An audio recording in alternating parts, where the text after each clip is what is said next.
Wahid. Oke. Di garis bawah. Stabilo kalau perlu. Tapi selain Nia gitu kan, kayak Kari kemarin kita baru lihat lagi gitu kan.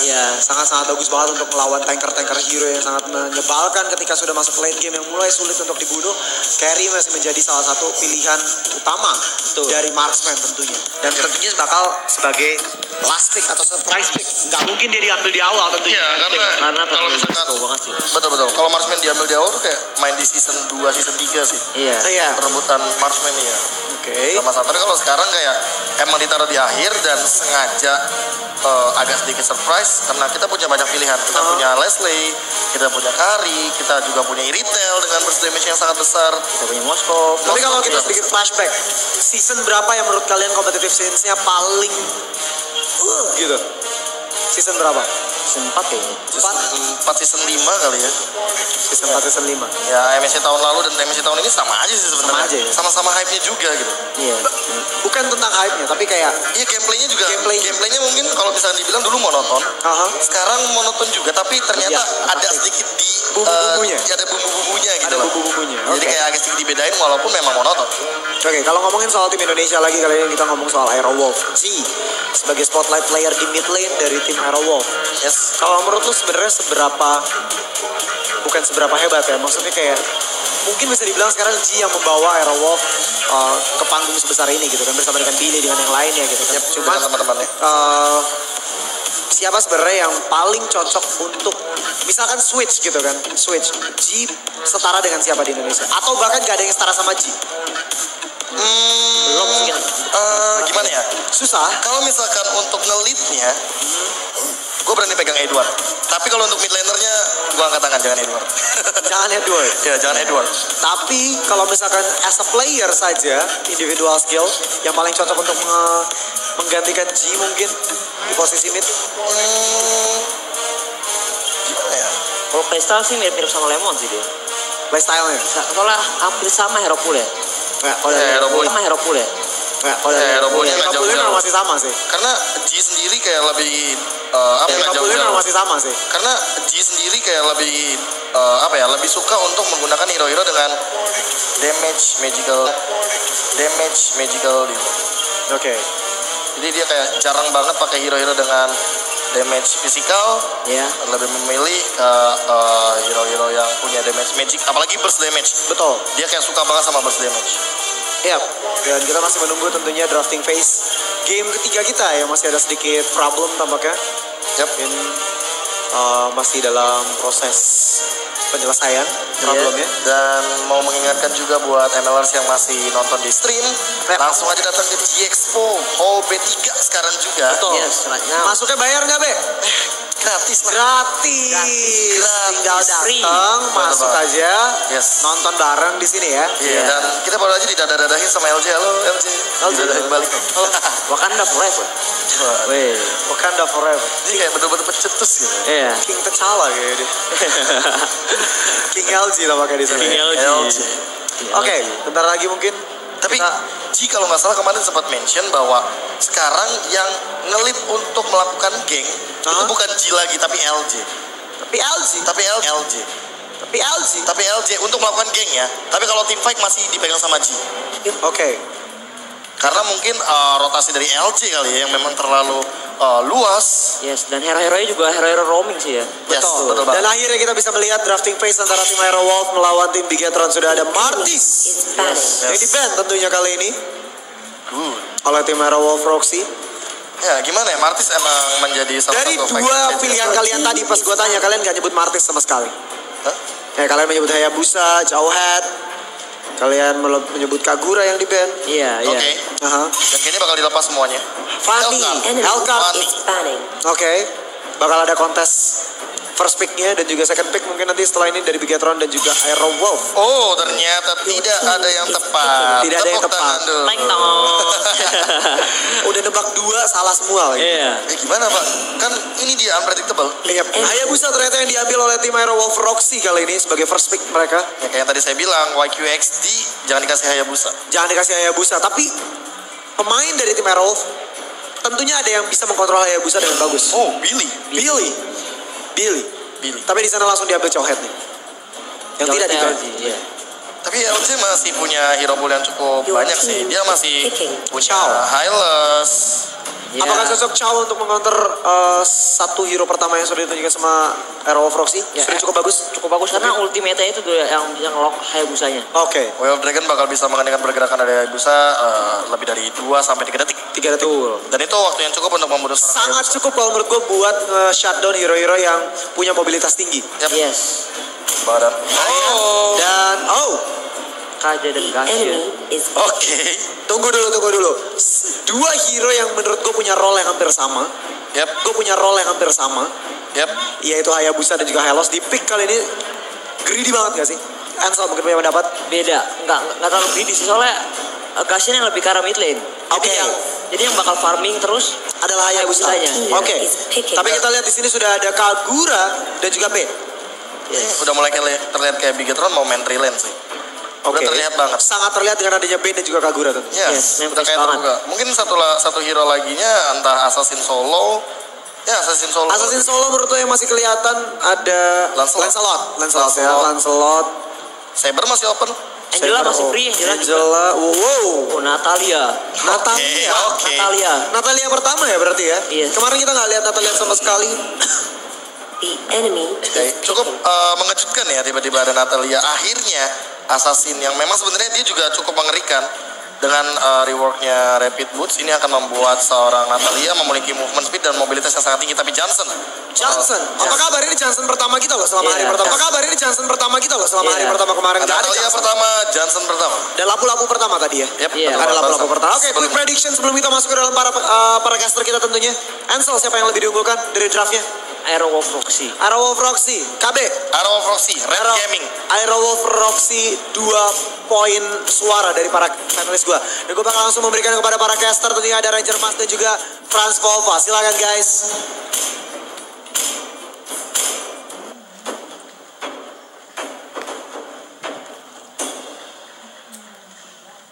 Hello, what's up, brother? Semua GXPO minta tepuk tangannya dong. Gila.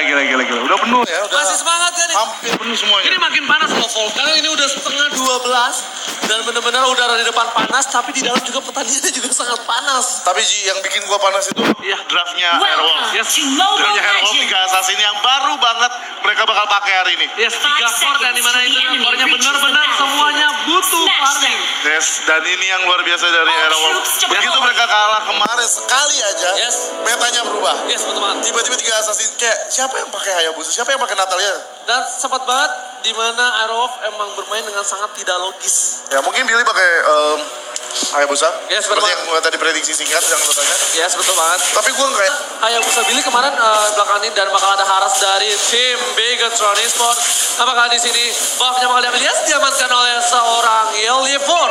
Yeliefor berhasil mengamankan buff dari seorang Aerof untuk pertama kalinya. dan ini bahaya banget kayak antara Gusion atau Hayabusa yang nggak akan dapat buff dan ini bahkan mengurangi kontribusi farming. Yes, benar banget. Tapi di sini sih memang dari kemarin saya lihat di mana Space benar-benar diunggulkan dengan trilenya. Ditambah dengan Johnson, dia mempunyai armor tambahan ketika darahnya di bawah 40%. Dan itu sangat menguntungkan Eliefor di mana Johnson bisa ditumbalkan daripada seorang Eliefor. Dan sekarang Akai akan selalu berhadapan 3 pemain dari Gusion. Yes, betul Wow, banget. ini bahaya banget sih, ini bahaya banget ya. Akai waktu untuk farming, Betul. tapi sejadi-jadinya Akai dia tidak bisa mendapatkan damage gitu. Mungkin dia mau langsung ke Guardian Helmet atau mungkin dia mau langsung ke Immortality. Yes, betul. Tapi kita nggak boleh lupakan dengan penetration damage dari Eliefor. Dia bisa juga menggunakan Malefic Roar untuk menghancurkan dari seorang ref. Kayaknya 3 item LY4 nggak mungkin Yes. mungkin Berserkori, Blade of Despair, Itu juga dan berbahaya juga sih. Endless Battle itu mungkin yang lebih dulu dan sekarang jadi udah connect dari langsung kabur.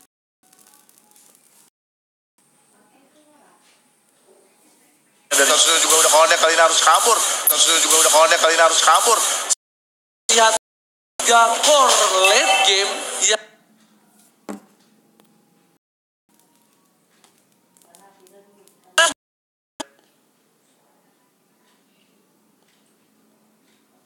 Gagal untuk didapatkan.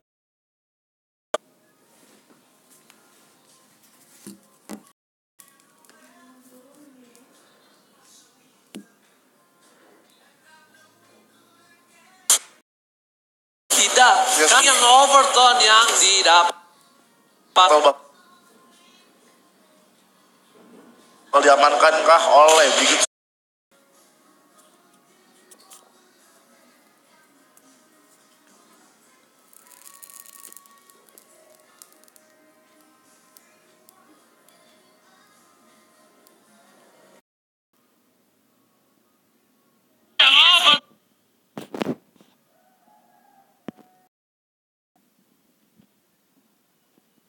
The unstoppable charge dari seorang Jauhead. Untuk beberapa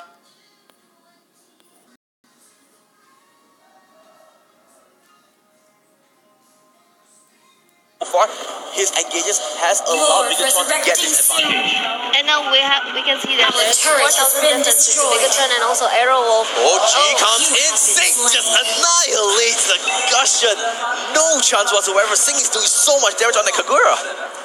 She already got 3 full items at the end. She already got the lightning truncheon there, so a lot of damage for the magical. That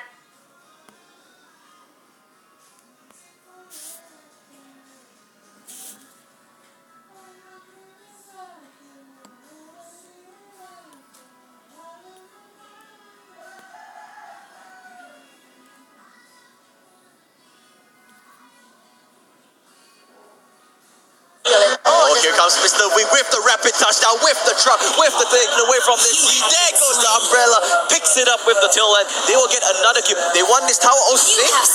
I'm not sure what happened. He just kind of stopped there. And there goes the kill. And now this is a turnaround. Joe will pick up the kill. And there goes the pause. I think there was an issue because Kagura just stopped there for no reason. yeah. That was really weird. He was just standing there. He was not moving at all. I think, unfortunately, and the pause came out as well. Yeah. So definitely an issue. But let's talk about the early game so far. Things has been going up to the point where Sing died on that Kagura. Bigatron game, Bigatron Singapore has been playing pretty well. Yeah, they have been keeping up with the pace, invading the jungle early on, and trying to initiate a lot of war in the middle lane bush most of the time, and also noticing that is Natalia always like roaming around, but actually not initiating fully, like committing fully into the war. Right now, they need Natalia to get fed, right? She's trying to find those good positions, and she's always flanking on to Bigatron, getting those good positions, but she doesn't have enough items. She uses the claw dash, she uses the smoke bomb to get good positioning to actually just silence things out, control the fight, but she needs damage. And also, most of the time, when she was unleashing her smoke bomb and also dashing in, trying to initiate a war, most of the teammates is not even there. Yeah. So she was alone. So 1v2, 1v3. Oh. Well, we're not really sure what's happening. We don't really know, but I'm sorry, guys. I just think maybe Sing had a problem on Kagura. Maybe the device kind of just lagged out there. We will try and get some updates on you. But yeah, just to remind all the viewers, this is MSC, second day. This is the group stages. We're currently watching Bigatron against Arrowwolf. Bigatron Singapore, they're 0-2. They need to win this game in order to stay in the tournament. And Arrowwolf, they are 1-1. If they lose this game, they put themselves in a really tough spot. That's absolutely correct, especially when they are the only one representing Singapore right now. Yeah. So all the Singaporean fans show you the See, from this early game we've watched, they're playing so well. yeah, they're on point. They are on point. Hopefully we have that issue resolved already. Not really sure what kind of things that we can, what solutions we can go for. Hopefully, it reaches a point where both parties are happy with it and we can continue with the game. But yeah, it looks like we are going back to the game there, and Sing just goes down. And now, look at that, Arrowwolf staging the comeback. Mr. V needs to run away. Jawhead will use his ejector to go back, but Billy, he's not done. He wants to go for it. Oh, Jawhead, all the way from downtown, sends himself into the arms of Arrowwolf. He will go down himself. A little bit of a misplay there coming from WQXD. Such a good stepping. Billy was positioning himself. He know that Jawhead was rushing for him, and then he flashes a flicker back. Yeah. So he used the flicker. Yeah. He used his quad shadow to come back and use his flicker and just send Jawhead into the arms of his teammates. That is what Arrowwolf needed. But look at the goalie. It is still in the favor of Bagikan Singapore. That is correct. Oh. And also G already got his berserker. Look at this though. The fight comes in. G, he got his berserker frame, but that doesn't matter. He goes down. Same goes to LJ. Now, this opens up Lord for Bagikan if they want to. They have that 2-man advantage. Watt is in the top side as well. He will try to get this turret, but they don't care. They want Lord. Billy, he's gonna get caught in the middle of fall. This time, the unstoppable force is so good. They will connect it. They will get another kill, and Bagikan will go on to Lord. And I didn't think there's gonna be any contest from Aero here with 3 of the members. Alright, here comes the contest. They want Sing, but it's only 1 member. What can you really do when there's 4 people on you? Brave is tanking the turret, tanking the health. Well, Sing is so low. The goal will go to Bagikan, and here comes Gushin.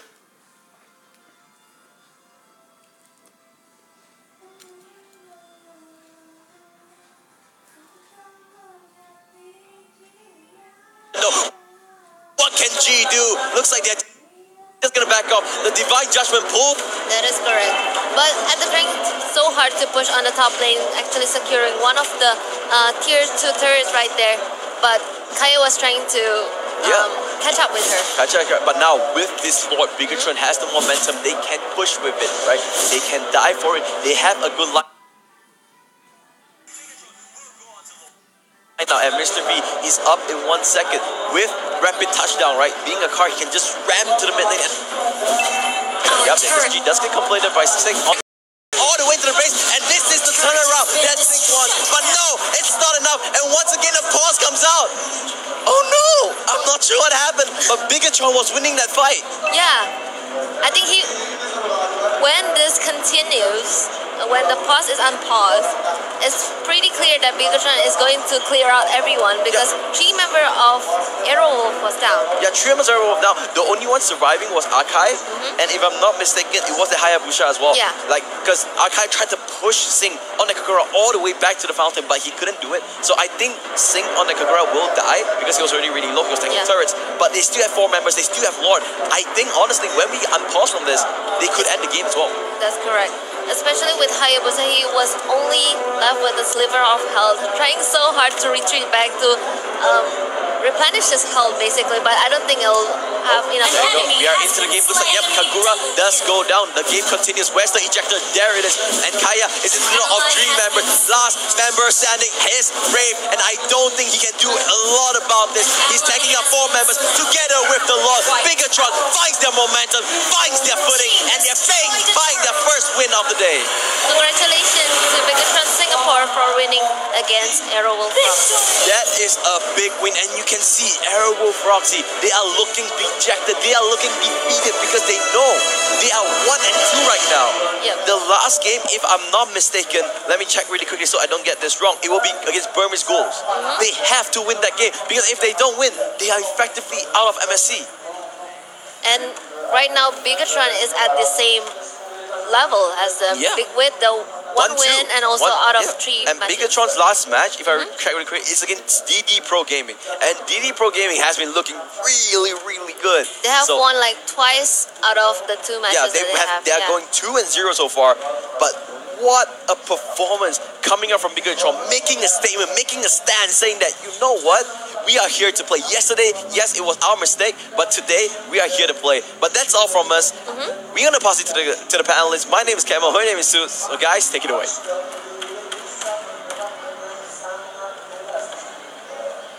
Nope. Maybe just not yet, right? Yeah, a little bit up there. You go. I'm definitely. We're back. That was quick. Okay, so I'm definitely not dreaming right now, right? Yes. Odipedia, bro. Told you, 100% win rate. Let me tell you. Let me just summarize what is the team for today before we go for a break. Bagikan is alive, and Bagikan has awakened, ladies and gentlemen. I just feel like that was a I like pinch me, please. Just pinch me. Right. Okay, Rody, you had a bigger pinch. Because I was like, I didn't hear the crowd cheer as much. I was like making data. I was like, Arrow has a really good draft. There's Australia and Bagikan. You know, like Johnson isn't exactly meta, but then you kind of saw that just happened? Yeah, and I just want to stress out because we were talking at the time during the backstage. We didn't see a single pure assassin in the lineup of Bigatron. Bigatron had no assassin.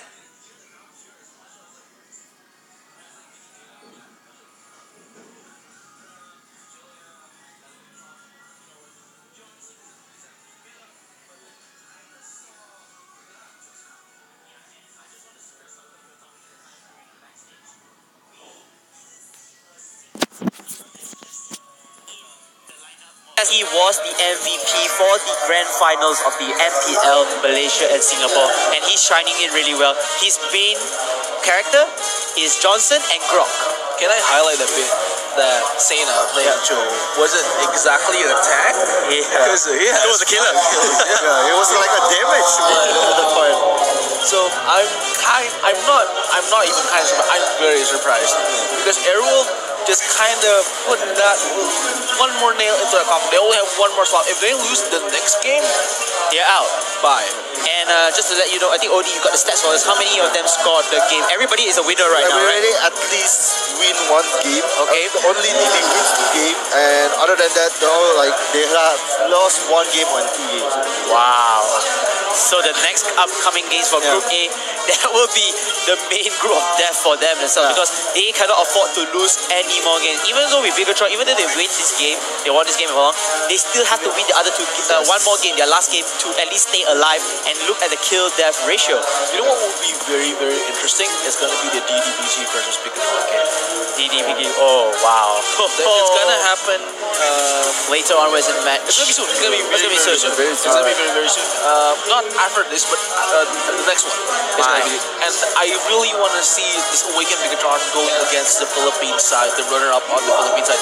I really want to see if DDPG is as good as we think we are, or is Bigatron just the stronger team right now in day 2? And you notice that even though the previous game, Aerowolf had a lot of assassins, they have a kind of balanced meta here, but it seems like Bigatron is much more tankier.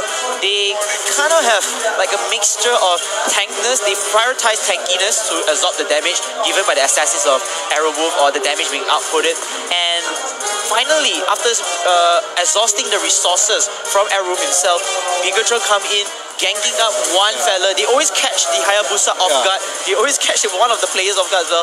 Even though that was a very funny jaw hit movement, that like, the jaw hit was the kill of Billy's He's just Hayabusa. run very far away. It's very obscure. Yeah. And like for me, I believe this is like my own principle about the game. Okay, if you have a shield and a sword, you want a best shield or best sword. If you can get like a normal shield and just a claymore, it's just worse rather than you fight against an Excalibur, as you say.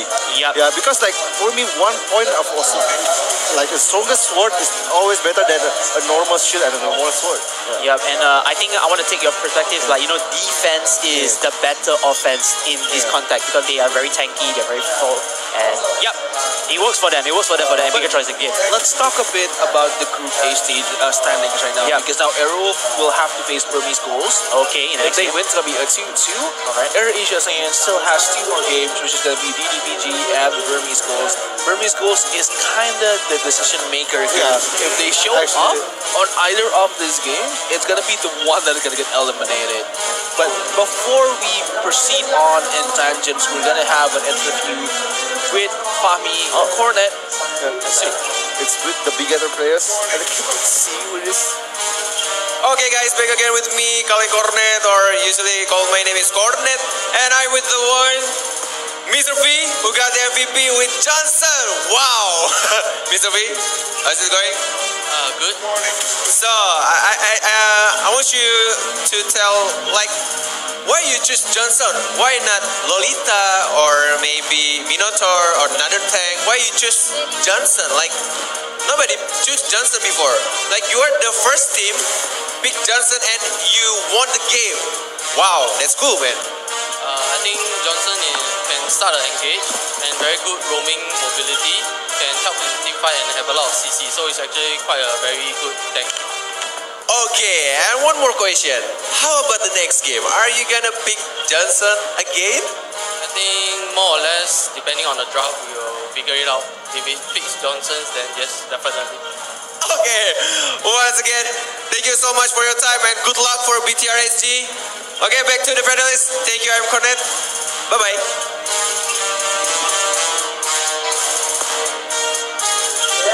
Welcome back to the panel, and we have a bit of a lineup change here. There's going to be Veronica Velajev accompanying us along, still with the great Sensei. Thank you so much. Thank you so much, guys. And, talking back to the game that we had, the Arrowwolf versus Bigatron. Bigatron are still alive in the game. They won one game, even though with 2 losses.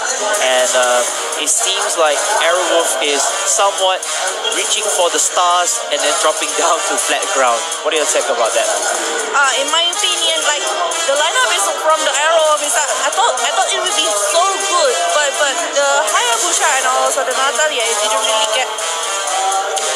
The Natalia is too focused to get the vision rather than take a farm and then do that. I mean, he's too focused to looking for a kill and also the team fight without thinking that your team need more than that. You need more damage first. I kind of just want to disagree on the idea that, I think this is the part that we were talking about. I'm not sure it was with you or with Camel, but we were talking.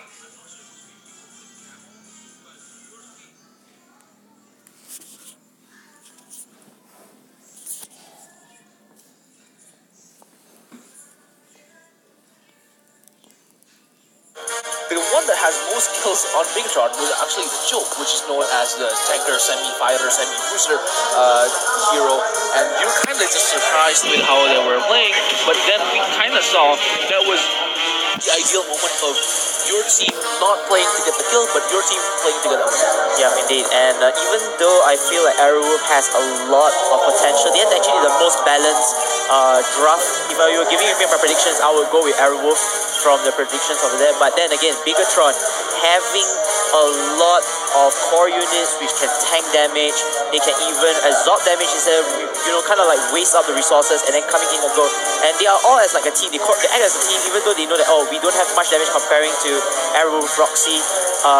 If we can work as a team, then we can kill off or pick off these unsuspecting units like, Hayabusa was always getting killed, and another member, if not mistaken, Kaya inside.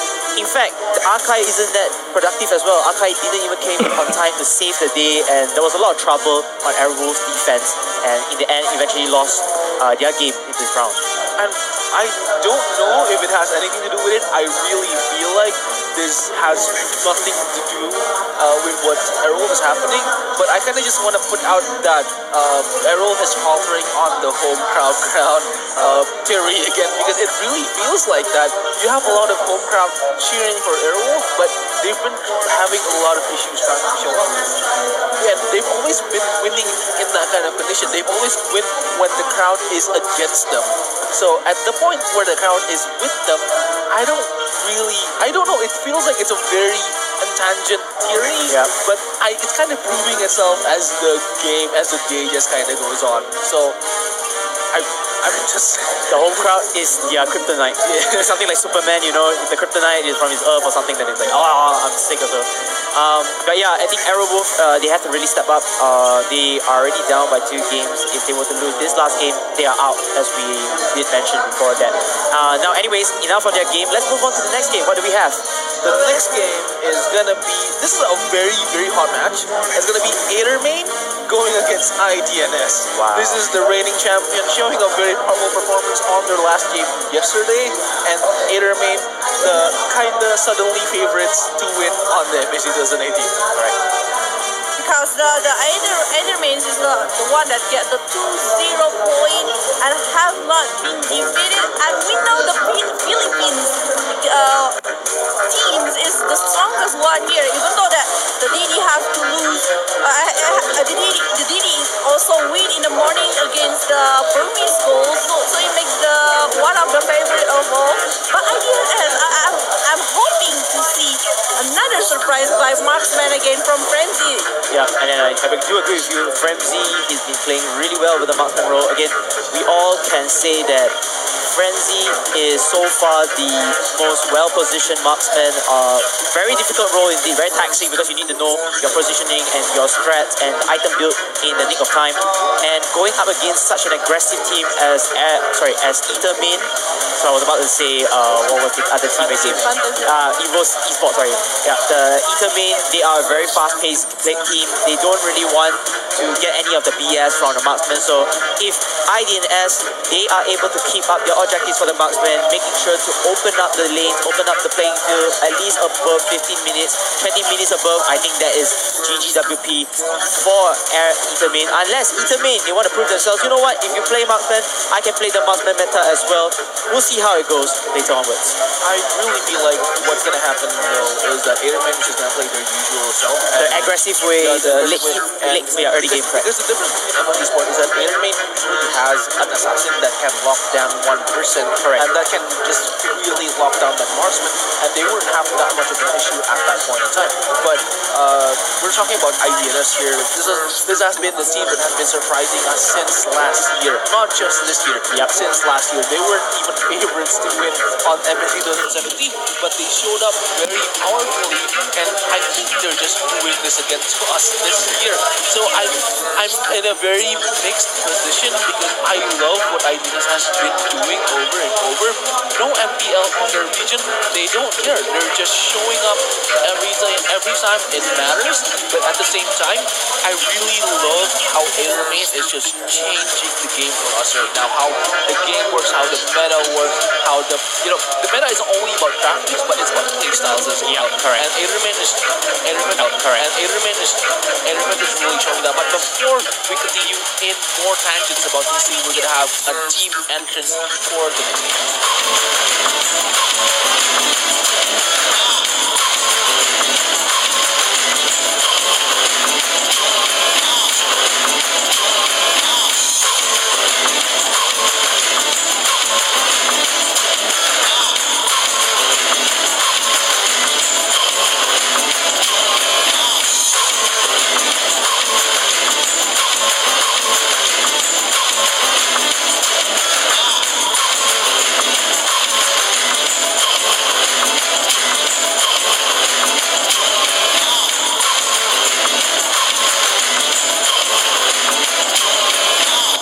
And that is Airman from Philippines. Bella J, tell me who they are. Yeah, the Airman is Pain, Popco, Rebo, Yelly Haze, 666, and also Yuji joining up in the stage right now. This is one of the teams that we feel like would have kind of went well, but would have not dominated this far onto second day. We feel like, oh, maybe they can proceed to the semifinals, but not this dominant. However, the Philippines...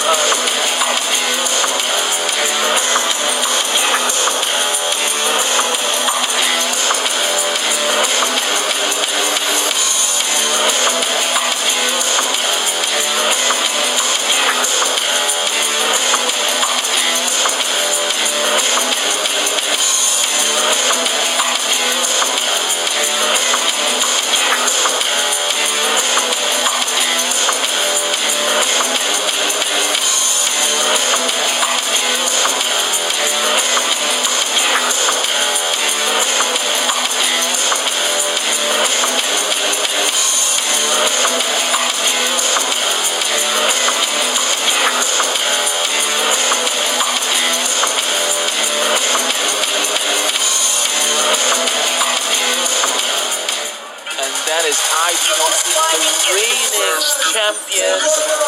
Kenneth Sensei, take it away. And I do not sleep compromises of Frenzy, Ferrying, Azibin, ISO Wade, Easy, and Muzi make this team. Initially, the game one, they weren't really performing as well against RRQ, but due to some complications that the technical issues I did heard, from the team. But game 2 was really the game that brushes out everybody's feet and expectations, lifted up their spirits, because that game, that marksman meta in the game, they brought life to that. And I really feel like even though the Philippine side is super dominating onto this MSC, but my goodness, the Taiwan side here is not underestimated. I feel like FOS did just that yesterday because they saw like, oh, RRQ won against this team, and I feel like we're on the same level with RRQ, so we can probably do the same, but that didn't happen, and Aderman should really watch out for this reigning champion, but also the dark horse of the tournament. Yeah, because they were winning the crown of MSC 2007. They don't want it to be lose to the other hand. That's why they keep fighting for it, and they want to stay and take it for 2 years. Yeah, and if that happens, I'm gonna be very surprised because again, as we were talking about it, and we were talking about the Rizal cast as well, like Thailand doesn't have an FPL. Yep. But if they have an FPL. Yep. But if it keeps like if Idealist just wins this one, we're gonna just be very surprised because the competitive scene in Thailand is in a way less competitive than the other regions by far. Yep. Because we only saw the qualifiers for the MSC on Thailand, players for the MSC on Thailand. Even though I do not sleep went with a clean sweep, Yes. but it really sweep, Yes. but it really feel like I do not sleep. Really feel like I do not sleep. Really feel like I do not sleep is just showing a hell of a performance today. I mean, And you know, yesterday's. yeah, right. I mean, the professional league is the professional league is there to to expand the exposure, to create brand awareness towards the game, and to the fans who want to turn an amateur game playing style into professional level. So that is one thing. It's like a like a school, like a university that you want to cultivate the culture of Mobile Legends in there. But unfortunately for Thailand, they still don't have that. And despite with that disadvantage, they still are in the game and still are around. So just hoping this, they can give a good fight against Eater Main, and it's a duel between these two types of play styles. You want to go with a slower pace but high damaging output in the marksman meta, or you want to go with the fast aggressive play style, finish around early to mid game, Eater Main. Yeah, and that is going to be a very interesting matchup because that means that if Adermain just lose that winning condition of winning early, that means it's going to be on IDNS favor. Not favor, we're calling it the flow. It's going to be on IDNS side. It's going to be on their flow. They're going to be taking control of the match when it comes over to 50 minutes if there is a marksman on this game today. But IDNS, I'm not entirely sure. It feels like Adermain might want to ban out just carry out of the way and force him to pick Leslie, which is less strong on the late game. But we might see something interesting on this draft next soon. It's supposed to be like that. I mean, even though that they pick one marksman that is kind of hard, and you say that KBC said that it will be the late game, but in the early game they can also handle it. I mean, where do you see that against the RRQ that time?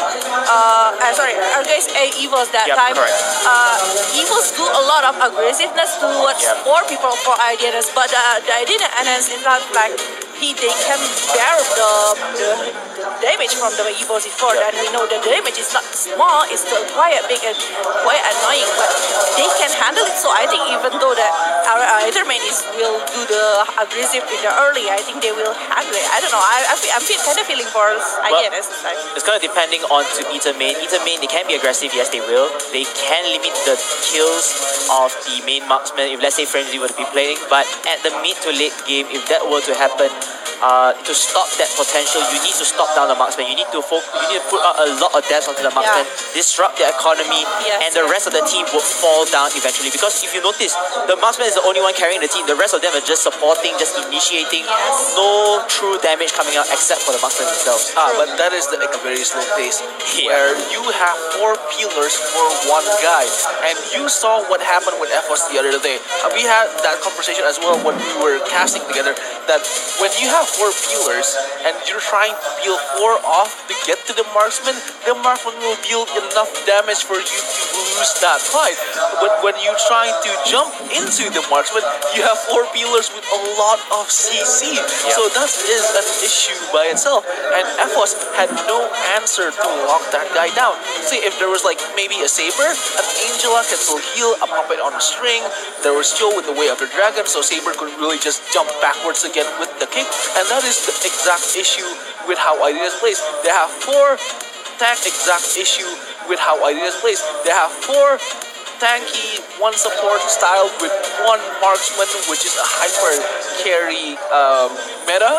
Whereas Ironman has been known to play it always. We'll have to see which team's playstyle, like, who stands the strongest playstyle, like, who stands the strongest in their core playstyle. I believe that, if fast-paced aggressive is my thing, I have to be the best, the fastest aggressive player or team in this tournament. While for IDNS, they say that, okay, let's say if we were to take the meta again, the marksman meta, let's prove to them that we can play a very slow game. We can drag the game all the way to 40 minutes. I don't care. I'm going to let the casters suffer talking all the way because it's going to be a 40-minute or at least a 1-hour game. Let's say this were to happen. But then it's benefiting us. It's benefiting our team. It's benefiting our team chemistry or composition. Because in the end, we will win no matter what. What interesting is, though, as we were talking about the playstyles, we would really agree that IDNS has this. They're the textbook long marksman hyper carry meta team. They embody that idea. Whereas Ironman is the other side of it. As you were saying, it's black and white. But if one team wins here, it only shows that the other meta works better. The only problem is we don't know which one works better because the game is only about to start. But that's interesting.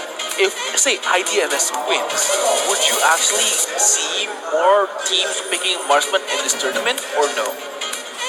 Wow, this is That's a hard question. That's actually a very good question. Because it proves that it works against the aggressive playstyle everybody else is using, and Adermain just shows it so well. But if it works out, so it'll be different. Yeah, that was a very good question, and I think I have a very good answer for you. You have seen that the previous seasons in the game, everybody is just going fast-paced gameplay style. And if it's not the fastest pace, the slowest game also, it will end around below 20 minutes. So everybody has that mindset. ID and S, one thing they know, or it's a lesson that we can take from them is they have awakened from that meta. They say that, you know what, this is not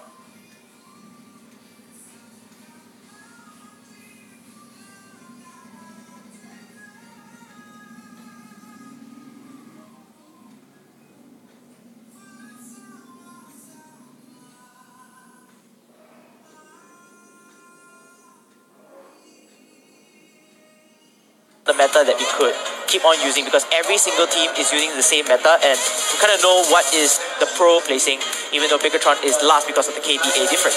Yes.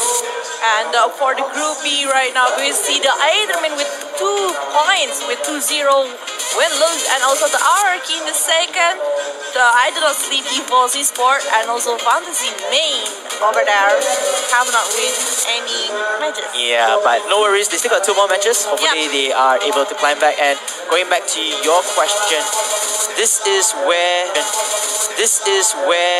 IDNS has awakened from this meta, this mindset that, okay, you know what, fast to medium pace of game style with mages, assassins, or fighters, high damaging game, it won't be this long-lasting impact. There won't be a lasting impression. Let's try something different. And then we catch those opponents who are using the same fast-paced meta. They will be off guard and they will be like, wait a minute, how is this even working? I thought we already have perfected the art of fast to medium paced gameplay. And then like, no, wait, you are doing this again. So when they have no choice but to fall to the pressure of using the late game meta, which is the marksman meta, they don't have much experience, they don't have much exposure, perhaps they are still phased in that mindset, and they have to concede to such a great team like IDNS if they were to use this, such a great team like IDNS if they were to use this marksman meta. Yeah, and that is actually marksman meta. Yeah, and that is actually marksman meta. Yeah, and that is actually a very interesting way of talking, because again, if you just look at it and say the long-standing, the hyper carry meta works out, we're gonna see a lot of changes coming to the MPL series, coming to the MPL season 2, which is gonna happen in Malaysia, Singapore, Indonesia, Philippines, and it's gonna be crazy when a lot of people are starting to pick more marksmen. Because honestly, we're looking at like 2-2 from RQ is actually a marksman main, but then there was Elite 8 Ace, which actually moved to Karnak Esports in Indonesia as well. I'm pretty sure Fredo is also a marksman player. So we're gonna see a lot of that just getting revived back, and there's gonna be a lot of player changes because they're gonna try to conform to the meta. But I really like how this is thinking. They're thinking ahead. How do I counter this? How do I make something else works that nobody would ever realize? If not, they are the meta setters. There's the meta setters. And for those who are out there, if you guys are watching us and you're listening to our discussion, who knows, you can take these pointers ahead. You can, play a 5-man team. You can run a marksman lineup, but then just to play safe, make sure your marksman is a very, very, very good player. He needs to macro and micro, whatever you call it. Macro and micro. Manage the game. Manage everyone. Because when so macro managing, it means that you're managing the lanes, even though you're just playing, and micro is basically economy. You're just managing the economy and yourself, your economy. Like, how are you farming? How are you getting the kills? That's called micromanaging. But when you're like, oh hey, the bot lane is pushing, let's push top, that's macros. Like the rotations on the map, that's called macro gaming. That's what the term usually is considered as. And I think that's one of the times we can interpret that term, because now the Mobile Legends scene is evolving so much that it gets even more complicated, and we can put more complicated terms into the meta, into the game that makes sense now. Because if you do it in MSC 2017, you're like, we're just trying to get the kills and getting the towers and win. There's no macro, there's no micro. Correct. But right now, if you see a lot of the teams, like what BCR just said with Aerowolf, their macro game was so strong that you could actually go like, oh, they're actually playing with an objective in mind. Yes. And that is actually how interesting MSC 2018 is, because it's showing up. You can see a lot of difference. You can see an evolution happening from 2017, 2018, and I'm really hoping for even more in 2019. Yes, indeed. And Bello Jane, maybe you want to ask us, or let the share to the crowd or the fans out there, what's your favorite marksman hero if you were given a choice? Oh, for who? Anyone. For you. For me, my favorite marksman also the Kari, because it's very good one with the minus armor, and also the passive one is just crazy. But guys, the bad and peak phase is here already. Enderman versus the I Do Not Sleep. Another Hayabusa ban here. And just to take note that Itabane will be on the blue side, so they will have first pick and first ban with second last picks as well. And I Do Not Sleep will be on the red side. So Grok, Hayabusa giving a lot of advantage. Even though Hayabusa had a bad game previously, he was really being picked off very often. But then again, he's still a threat to all the teams. Grok, no questions asked, he has to get out of here, as Fanny will be the second and last ban pick for Itabane. And I Do Not Sleep, they still have the last one, and they will stick with their Selena ban. I don't really have much confidence in Selena. I feel like you can actually let Selena go away, because Selena is not being that productive. In our previous matches. What about your comments or opinions on this? If I'm not mistaken, some of the either main player was interviewed yesterday, and he said his favorite hero or mage is Selena. I think it's one of the reasons that, again, Selena, when Selena was played with the one time, it was big. It had time, it was big. It had an enemy Grok. The God Grok. I feel like the only reason why Selena just kind of fell off was because Grok was picked on the enemy team. And you can't really see the full performance of Grok. But anyways, we just saw a Jawhead and a choke. And of course, Itabane going in with their Martyrs, the Ashura King. Looking back at here, they're going to hover to two heroes. I feel like a lot of initiation will come into I Do Not Sleep. Perhaps they would really want to have a primary tank if they want to win the the marksman meta. If not, they will play the game of fast-paced tempo, fast aggressive movements from here. You can see that Hellcat and Gushen will be locked down for Ether Main. My goodness, there's a lot of damage coming in from these three heroes. The dual assassin and one fighter in here. A quick lockdown from ID, and I kind of love this setup from IDNS, but then again, what are you trying to build? You have the last member perhaps could be a mage or a marksman, because I'm not seeing any mages coming in here. They need some magic power. Angela is not enough. She's just a support coming in here. And Ether Main will... Ooh. Lolita? Wow. This is the first Lolita if they lock it out. Oh. They lock it out. This is interesting though. If they pick this Lolita, that means they're actually prepared for that last pick marksman. Yeah. Yes. Lolita is really good marksman counter. Oh, wow. They're gonna go with Akai and Lolita. This is your dual primary tanks for Ether Main. And Ether Main look like Kagura. So no marksman meta, unfortunately. I think because they picked Lolita there, so they're hoping that they will pay off by taking this Kagura. But honestly, let's talk about predictions. Who do you think is gonna win KBC? We go in For passing that. Ether Main at 2-0, so IDNS will be carrying it, but this time no marksman, maybe because like what Hachison said, right? Yes. You have the Lolita with that shield, it's pretty hard to get pretty passive, farming their own jungles, not But for I do not. go ahead with the unstoppable force, another way to just go into the back line. We don't think they hit enough here. Yep, a flip.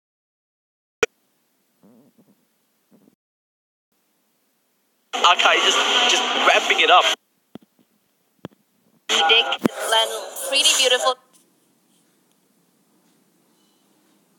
Iya, pertanyaannya ada di situ karena lawan terakhir mereka adalah RRQ nanti tentunya. El Clasico Indonesia. El Clasico-nya Indonesia ya. Tidak semua divisinya mereka semuanya disebutnya El Clasico. Gitu. Emangnya El Clasico Indonesia RRQ dari tim I Do Not Sleep. Iya, kalau kita lihat kemarin dia yang bikin gamenya kebalik ya. Yes, benar banget. Dan Ramsey itu berbahaya sekali ya. Terbukti kemarin ya digunakan dengan seorang Kari. Tapi di sini kita bisa melihat nggak cuma usil-usil aja langsung saja kembali, dan kita melihat sepertinya akan ada pertarungan di area turtle, di mana ini semuanya udah berkumpul di sini, kecuali kita bisa melihat di top lane masih ada tersisa untuk masih langsung saja seorang wow, tapi di sini yang sepertinya enggak terjadi apa-apa karena bisa kita melihat seorang Angel yang berusaha menyelamatkan, tapi no, di situ harus kehilangan seorang Chow, masih berlanjut begitu saja, dan B mendapatkan kill selanjutnya, tapi masih bisa membunuh seorang Angel. Kagura pun harus ikut mati. Satu ditukar dengan 3, masih berlanjut, dan I Do Not Sleep harus kehilangan 4 hero-nya. Di sini hanya ditukar dengan 2 dari Etherman, tapi nggak berhenti begitu saja, masih mencoba untuk melawan. Hampir wipe out didapatkan oleh tim Etherman, tapi itu telah kembali hadir Z. Mungkin mencoba untuk membalas kesalahan di tadi ya, dia mencoba membayarnya tapi sayang sekali tidak dapat itunya. I don't know sih, bisa kita lihat dia mereka terlalu percaya diri, terlalu benar-benar sendirian. Seorang Martis dia maju ke depan walaupun ada seorang Angela, tapi dia nggak bisa terlalu percaya diri seperti itu, karena di sini Etherman mereka benar-benar siap di situ. Mereka berempat udah lagi mukulin turtle, dan di sini mereka terlalu gegabah sepertinya dari I Do Not Sleep. Betul banget, dan ditambah jangan lupa ada Koko di situ. Koko dia mau menggunakan Hellcat yang dimana di early game dia sangat sakit. Ditambah Poison String-nya ketika stuck 4 dan Dark Knight silent area of effect dari seorang Hellcat sungguh berbahaya. Seperti host kita adalah salah satu top global dari Hellcat, dan itu dia menggunakan Hellcat. Matiin lampu hobinya ya. Yes, betul banget. Kayak kemarin benar-benar sampai J-Expo ya, mati lampunya ya, Clara ya. Iya, dan kita masih melihat. Clara ya. Iya, dan kita masih melihat di sini sepertinya mereka bakal sibuk untuk mencari tentu aja item-item yang mereka butuhkan. Kita bisa melihat semuanya masih sibuk menge-up, dan mungkin bisa dilihat, tapi di sini langsung saja bertemu seorang Johet akan jadi harus mati, tapi no, di sini ada Angel berusaha menyelamatkan dan masih berusaha fight ultimate dari Lolita dikeluarkan, dan Lolita pun berhasil membunuh. Akhirnya seorang Johet harus mati, dan masih kembali di situ. Angela masih di situ. Angela masih berada di belakang, masih berusaha mengheal, masih ada string of bukan, dan di sini harus mati dari seorang Lucian. Tadi dikeluarkan oleh seorang Koko, sangat sakit. Meanwhile, seorang Frenzy dia objektif agresif gaming di mid lane. Dia lebih baik mendapatkan mid turret daripada harus ikut team fight tadi. Sementara itu ditukar dengan adanya kehilangan di bottom lane. Tapi di sini kita lihat Pain Ramsey sepertinya bakal mencoba untuk diambil Pain, tapi masih bisa survive di situ seorang Pain. Iya, tertukar duel dengan 2. Yes, betul banget Clara. Karena di sini mungkin pertukaran sangat adil, tapi untuk saat ini skor yang didapatkan Etherman lebih diunggulkan dari tim I Do Not Sleep tentunya. Ya, tapi di sini kita bisa melihat untuk membunuh seorang hero dari I Do Not Sleep itu memang harus ekstra keras, apalagi nggak bisa di instan begitu aja, karena kita tahu di sini ada seorang Angela yang siap untuk membuka hard guard-nya dan menyelamatkan teman-temannya dan nge-delay bisa dibilang. Dan kita bisa melihat akhirnya turtle pertama didapatkan oleh seorang Martis dari Ethermain dari Pain.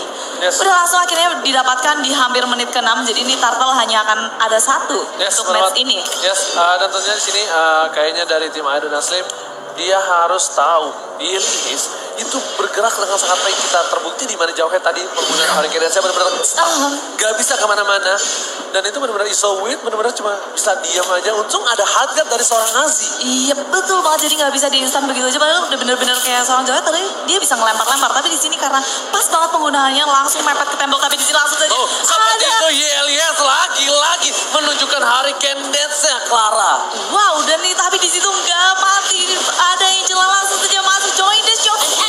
Jones dari seorang Hellcat langsung saja di situ, dan kehilangan 2 dari I Do Not Sleep. Ethermain masih ingin mengambil lagi, tapi no, di situ ada Frenzy yang mulai sakit ya. Yes, Frenzy udah mulai minum air Mbak Dukun. Air Mbak Dukun. Iya, di sisi lain kita bisa lihat Hellcat mengambil turret di atas di top lane. Turret kedua sudah diambil. Yes, Hellcat kita harus berhati-hati aman karena Hellcat belakangan pertandingan ini selalu menjadi prioritas untuk di ban. Betul banget, karena dia punya global presence bisa kita bilang. Dia bisa nggak perlu dia ikut team fight, dia bisa aja langsung cuma hanya ulti dan dia sudah membantu teman-temannya. Ya, ditambah itu akan menjadikan assist untuk dia. Ini bakal bertambah assist untuk seorang Hellcat, dan dimanapun di goldnya bakal bertambah dengan sangat signifikan. Iya betul banget, dan kita bisa melihat di sini seorang Hellcat pun levelnya itu paling tinggi. Dia jauh banget di antara teammates-nya dan musuhnya. Yes, itu berbeda jauh, sekitar 3 atau 2 level itu sangat berpengaruh di game Mobile Legends ini ya. Karena damage, skill ditambah dengan item yang kalian punya itu benar-benar berbeda jauh. Ketimpangannya sangat jauh. Betul banget, dan kita bisa melihat perbedaan network berada di 5.000. Yes, kalau misalnya ini Etherman memenangkan pertandingan ini, dia adalah satu-satunya tim yang bakal mendapatkan 3 poin penuh.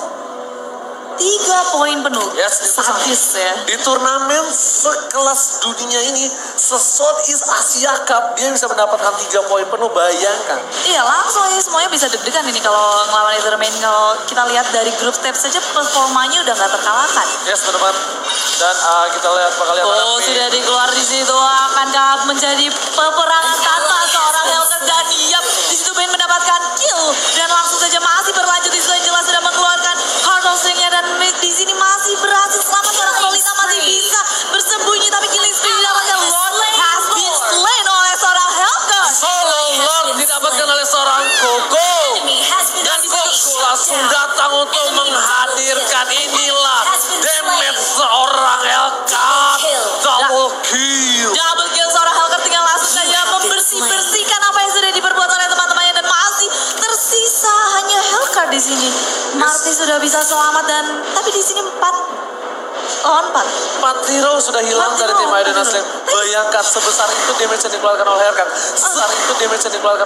Sebahaya itu Hellcat.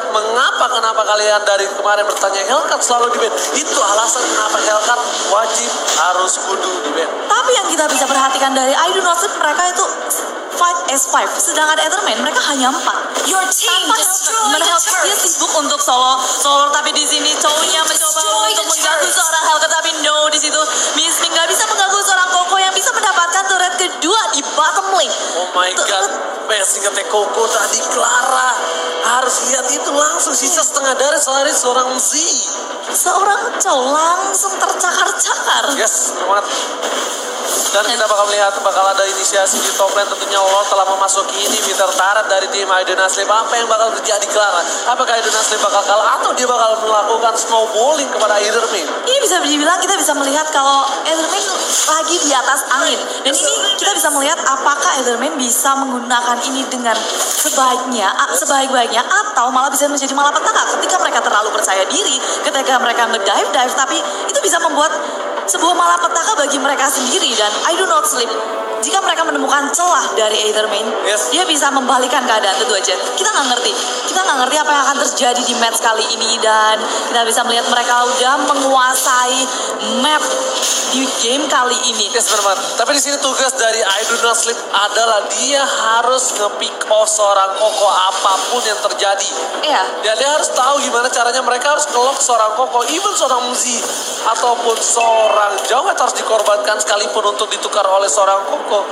Iya, daripada tidak sama sekali. Tapi ketika Koko setelah di pick off, ingat masih ada damage dealer dari tim Eitherman ini. Iya, nggak berhenti begitu saja ketika sudah nge-lock Koko. Tapi di sini mereka masih ada Yuji yang bisa kita bilang dia udah lumayan levelnya udah tinggi. Dan tentu aja terus dikeluarkan dan Hurricane terus dikeluarkan. Akankah menjadi di situ Jahat nggak bisa bergerak, langsung saja di pick off dan mati. Nggak ada backup yang dilakukan. Chow pun berusaha untuk mengganggu-ganggu, tapi sakit sekali dari seorang Koko. Koko benar-benar membuktikan. Saya sampai speechless. Apa yang saya harus bilang? Koko benar-benar membuktikan inilah permainan Hellcar.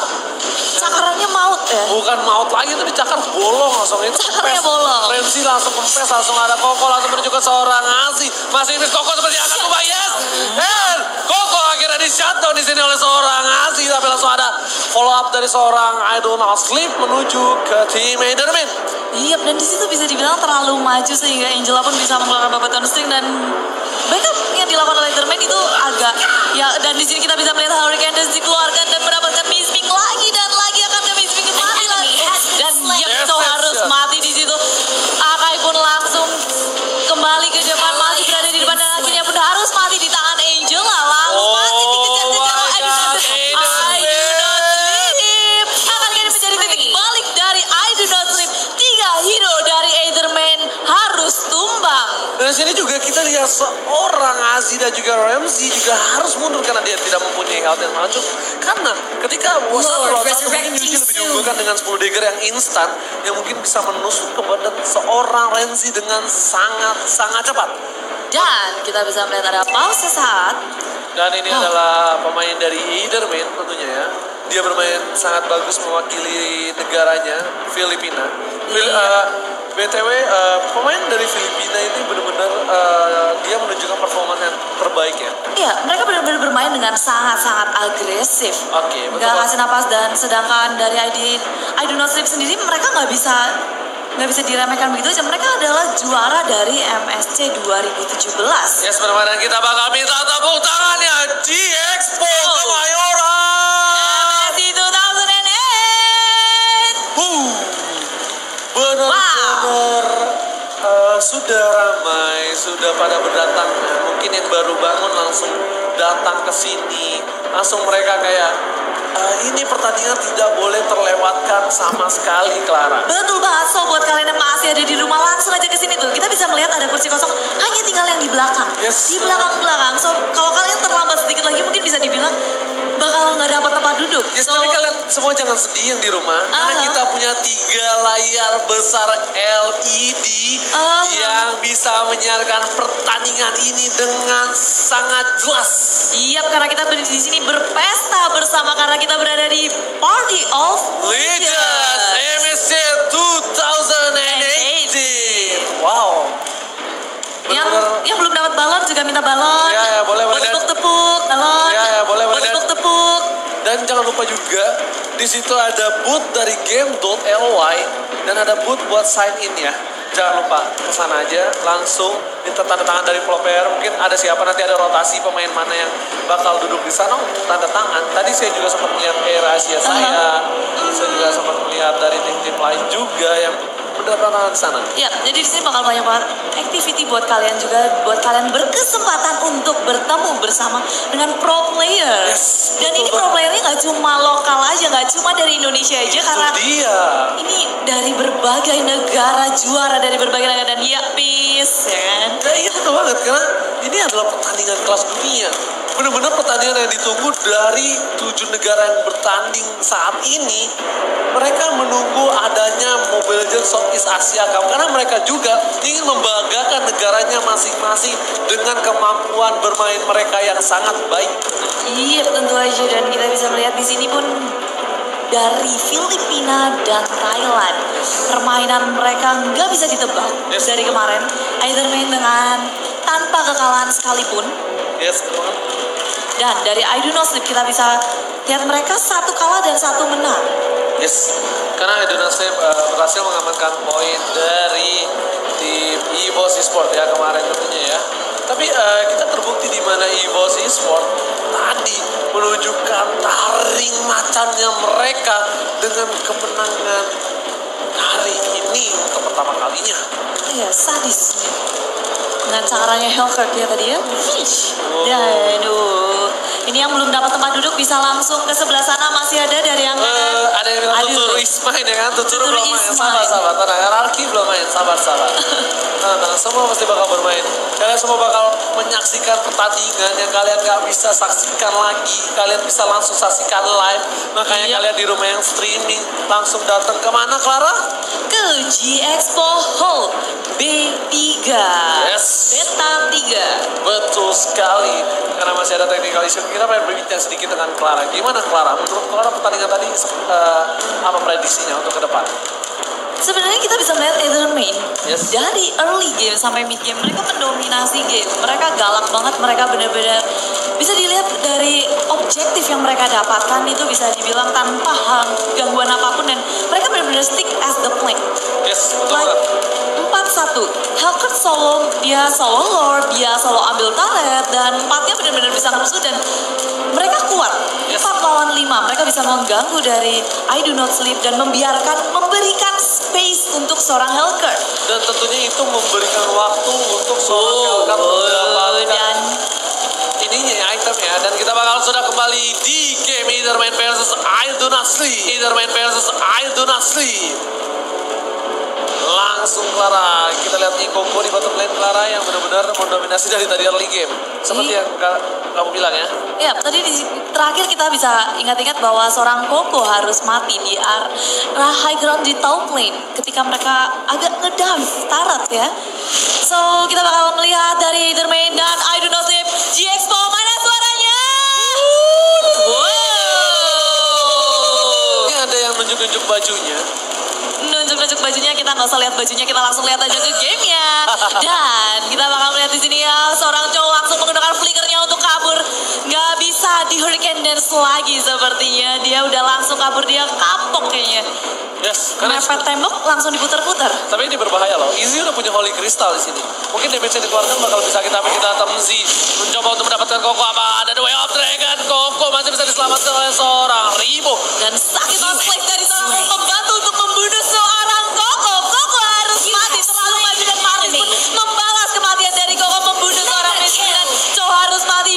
Franzi harus mati, 2 dari Edison sudah harus mati. Masih berlanjut, dan seorang Martis mendapatkan Lord, dan double kill didapatkan oleh seorang Martis. Akankah di sini Etherman mendapatkan gamenya lagi? Dan iya, Yuji masih mau lebih. Yuji nggak mau cuma itu doang, dan Dagger yang masuk. Nah, seorang Angel apa kamu kalau nge-dive? nggak jadi tim wipe, nggak jadi tim wipe. Angel masih bisa kabur di situ, dia masih bisa nge-slow seorang B, dan di sini mereka mendapatkan turret high ground di top lane Langsung pertama. ada flicker, kita lihat ada clap dan ada Winter Turkeon. Mereka tapi masih ada pain di situ. Eitherman mereka langsung saja menuju ke main turret, mereka langsung saja memukul-mukul, tapi no, di sini I Do Not Sleep mereka sudah kembali. Seorang Kagura sudah hidup, seorang Franzi sudah hidup, dan akankah mereka membalikan keadaan? Tapi no, mereka harus memikir di sini sudah ada Lord yang sedang berjalan di arah top lane. Mereka nggak bisa mengejar begitu saja. Minion di top lane pun sudah masuk. Yes, Yes, betul banget. Tapi sudah masuk. yes, betul banget. Tapi setelah bebas, telah hadir kembali, damage yang dikeluarkan sama kira sakit.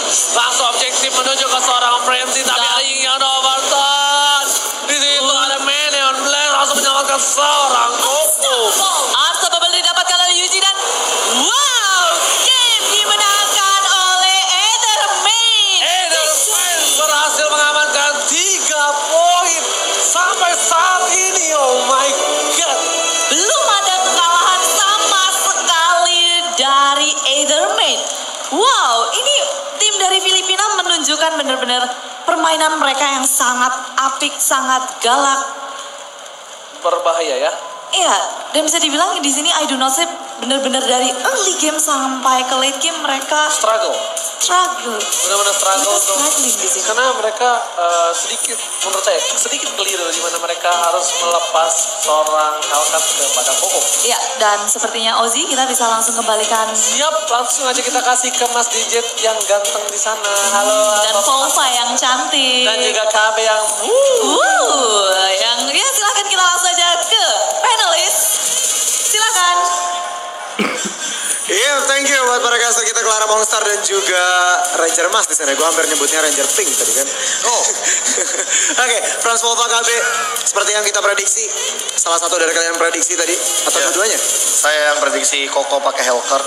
Itu yang prediksi kalau Koko pakai Hellcard itu bukan tadi kan lo tadi bilang di backstage. Kalau Koko pakai Hellcard itu disgusting ya. Karena gameplaynya emang sebegitu nyusahinnya sih. Iya, kita kayak lihat Bahkan solo lord. ya bahkan Solo Lord.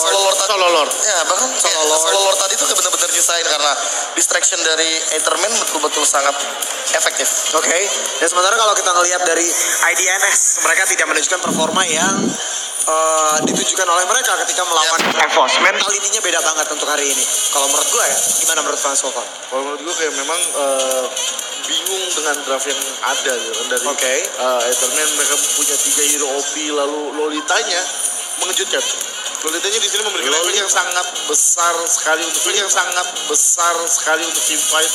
Beberapa kali waktu di dekat pit lot yang di bawah itu benar-benar membuat 3 pemain dari Indonesia tidak bisa melakukan apapun dengan stun dari seorang Lolita. Tapi ini balik lagi sih, Yelly Hayes dengan seorang Akai sekarang 22 total assist. Oke. Ini kayak ada obrolan juga tadi saya sempat ngobrol sama Ansel karena emang Yelly Hayes ini dulu sebelumnya Ops Gaming namanya. Timnya kayak Etherman sekarang, tapi memang se-efektif itu Etherman sekarang yang memang lini depannya diisi oleh seorang Yelly Hayes. Yelly Hayes kayak benar-benar inisiator yang sangat super baik. Sangat baik berarti. Ya, super baik. Super duper baik. Dan itu di follow up sama seorang Yuji yang memang dari kemarin dia pakai Kagura, pakai Gashen dengan sangat mengerikan. Oke. Kalau menurut lu secara pribadi gitu, siapa yang paling cocok dibilang MVP di match barusan? Yelly Hayes kalau saya. Yelly Hayes. Tetap dari mana Yelly Hayes? Masih Yelly Hayes ya, dengan hari ini dia menggunakan Akai atau match barusan dia menggunakan Akai, mungkin nextnya dia bakal. Mereka masih punya satu match lagi kalau nggak salah dari tim TAE, betul? Dari tim TAE, betul? Mereka bakal bertemu dengan EVOS Esports nanti tentunya di match kita ke-16. Dan itu PR yang besar untuk EVOS. Ya, itu PR yang besar untuk EVOS. Apalagi setelah melihat match barusan, EVOS harusnya bakal mikir keras untuk gimana caranya. Karena mereka udah kehilangan poin. Ya satu penting sih satu, tapi itu penting karena itu adalah opening match mereka. Dan lawan mereka berikutnya adalah 2 tim yang notabene bakal menyulitkan mereka kalau mereka pengen ambil poin penuh di 2 match terakhir. Dan next kita bakal ada MVP interview dulu. Siapa yang sudah menang gacha di sini oleh Fahmi Cornet. Kita langsung berikan waktu dan kesempatan buat Fahmi. Please, Fahmi.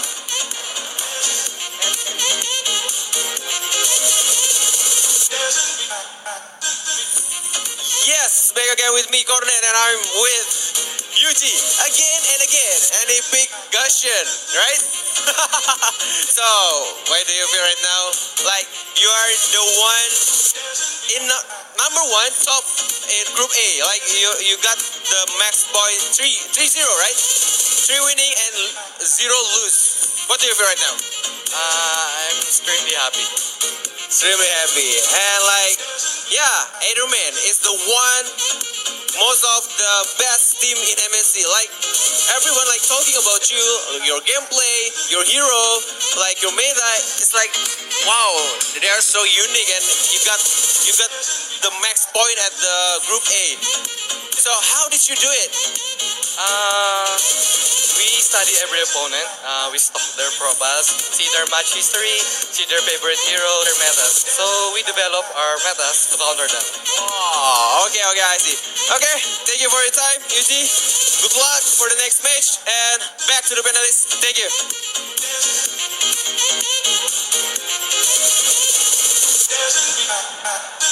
And yeah, welcome back to Panelist Desk for the next match between Eurasian Science versus Burmese Gold tentunya. Ini adalah dua tim pesakitan bisa dibilang. Burmese Gold yang di hari pertama main bagus, game pertama, game kedua, game ketiga mereka drop performanya di hari kedua.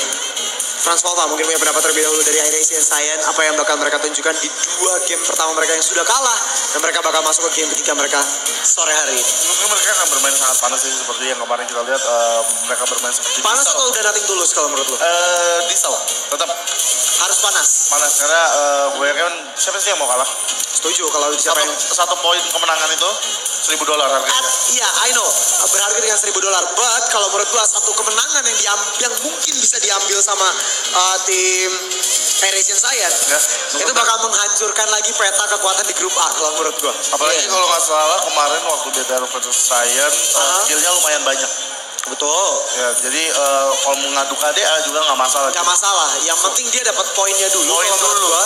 Dan mereka bisa adu KDA itu nanti setelah ini tentunya. Iya. Dan kalau dari Ansel sendiri, Sel, dari Burmese Gold-nya tadi. Tapi sebelum itu kita langsung lihat ke grup stage-nya terlebih dahulu.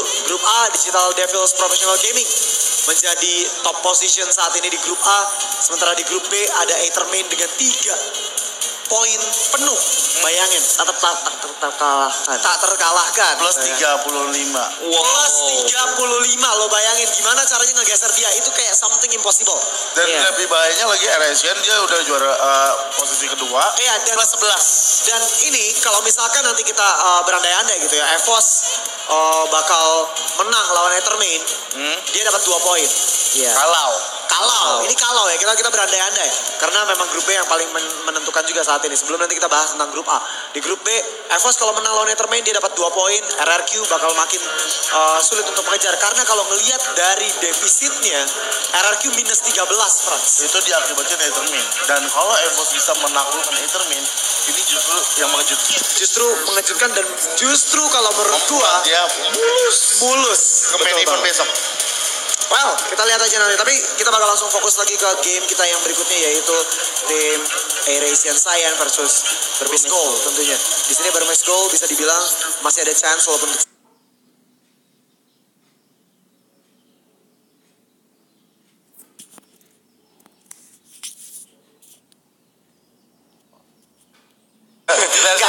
sampai defisit. Dia pun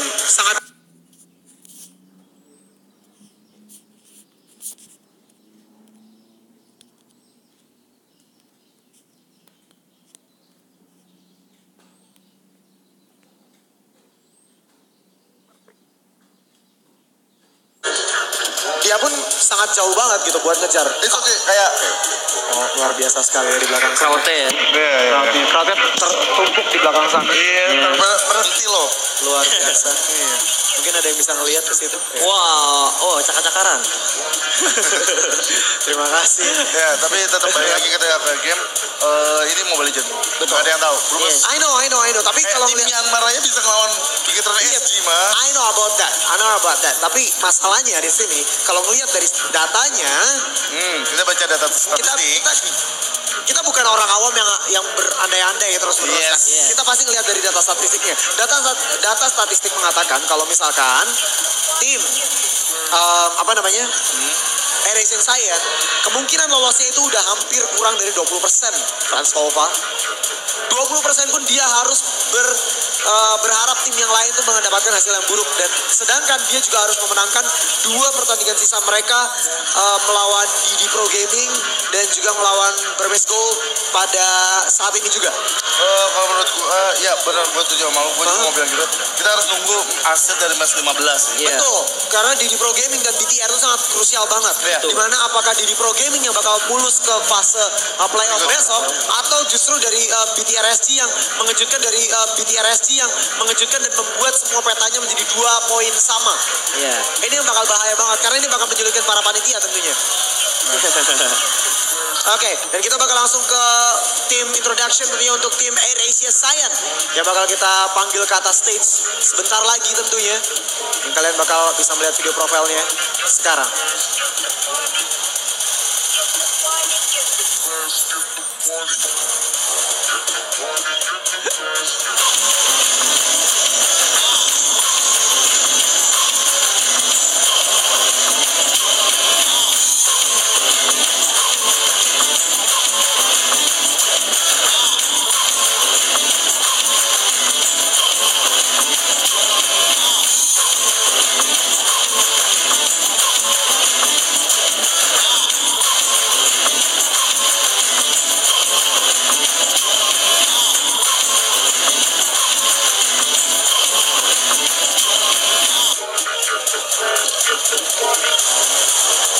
In Indonesia, welcome on stage, Air Asian Science!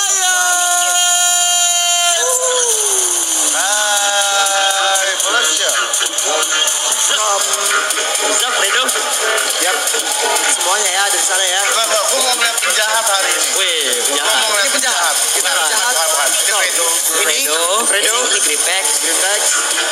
Penjahat mana? Nah, Ini penjahat. Ini penjahat. Oh, ini penjahatnya? Ya. Oke. Kemarin kita kayak sedikit ngobrol di backstage. Bukan. Anda Maret. Oh iya. Ada Maret. Tapi kita bakal panggilkan sekarang untuk tim lawannya, yaitu tim Burmese Gold.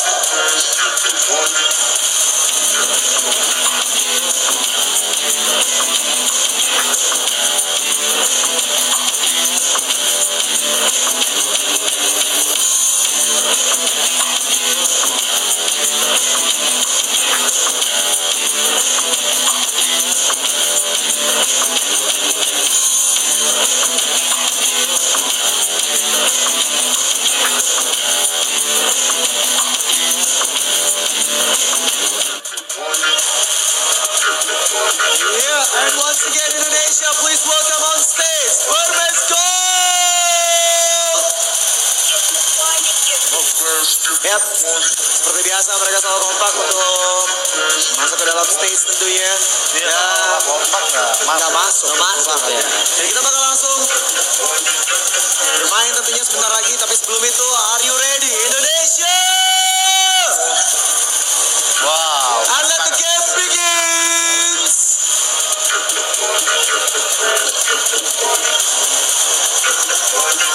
Mereka solidaritas gimana? Iya, sangat Super tinggi. sangat supportive satu sama lain tentunya, walaupun dengan kondisi tidak terlalu fit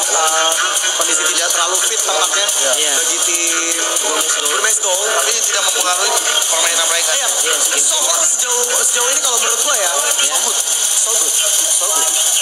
Very good. Tapi tetap ditingkatkan lagi. Harus, karena mereka masih pengen buat lolos tentunya ya sebagai Ya, tim kita. mereka butuh minimal ya satu Poin lagi ya. Aduh. Lemon, Kok nggak ada foto saya ya? ini fansnya ada di sini Lemon. Kok nggak ada foto saya ya? Oke. Kan bukan RRQ Volvo. Oh iya. Belum. Karena FIFA siapa Latif? Harusnya stand up. Oh lah. Ya. Oh, jadi bapak ceritanya? Oh enggak ya. KBB. Back to the game aja di sini, kita bakal langsung fokus kepada match yang ada di depan mata kita antara Burmese Gold melawan tim Air Asian Science.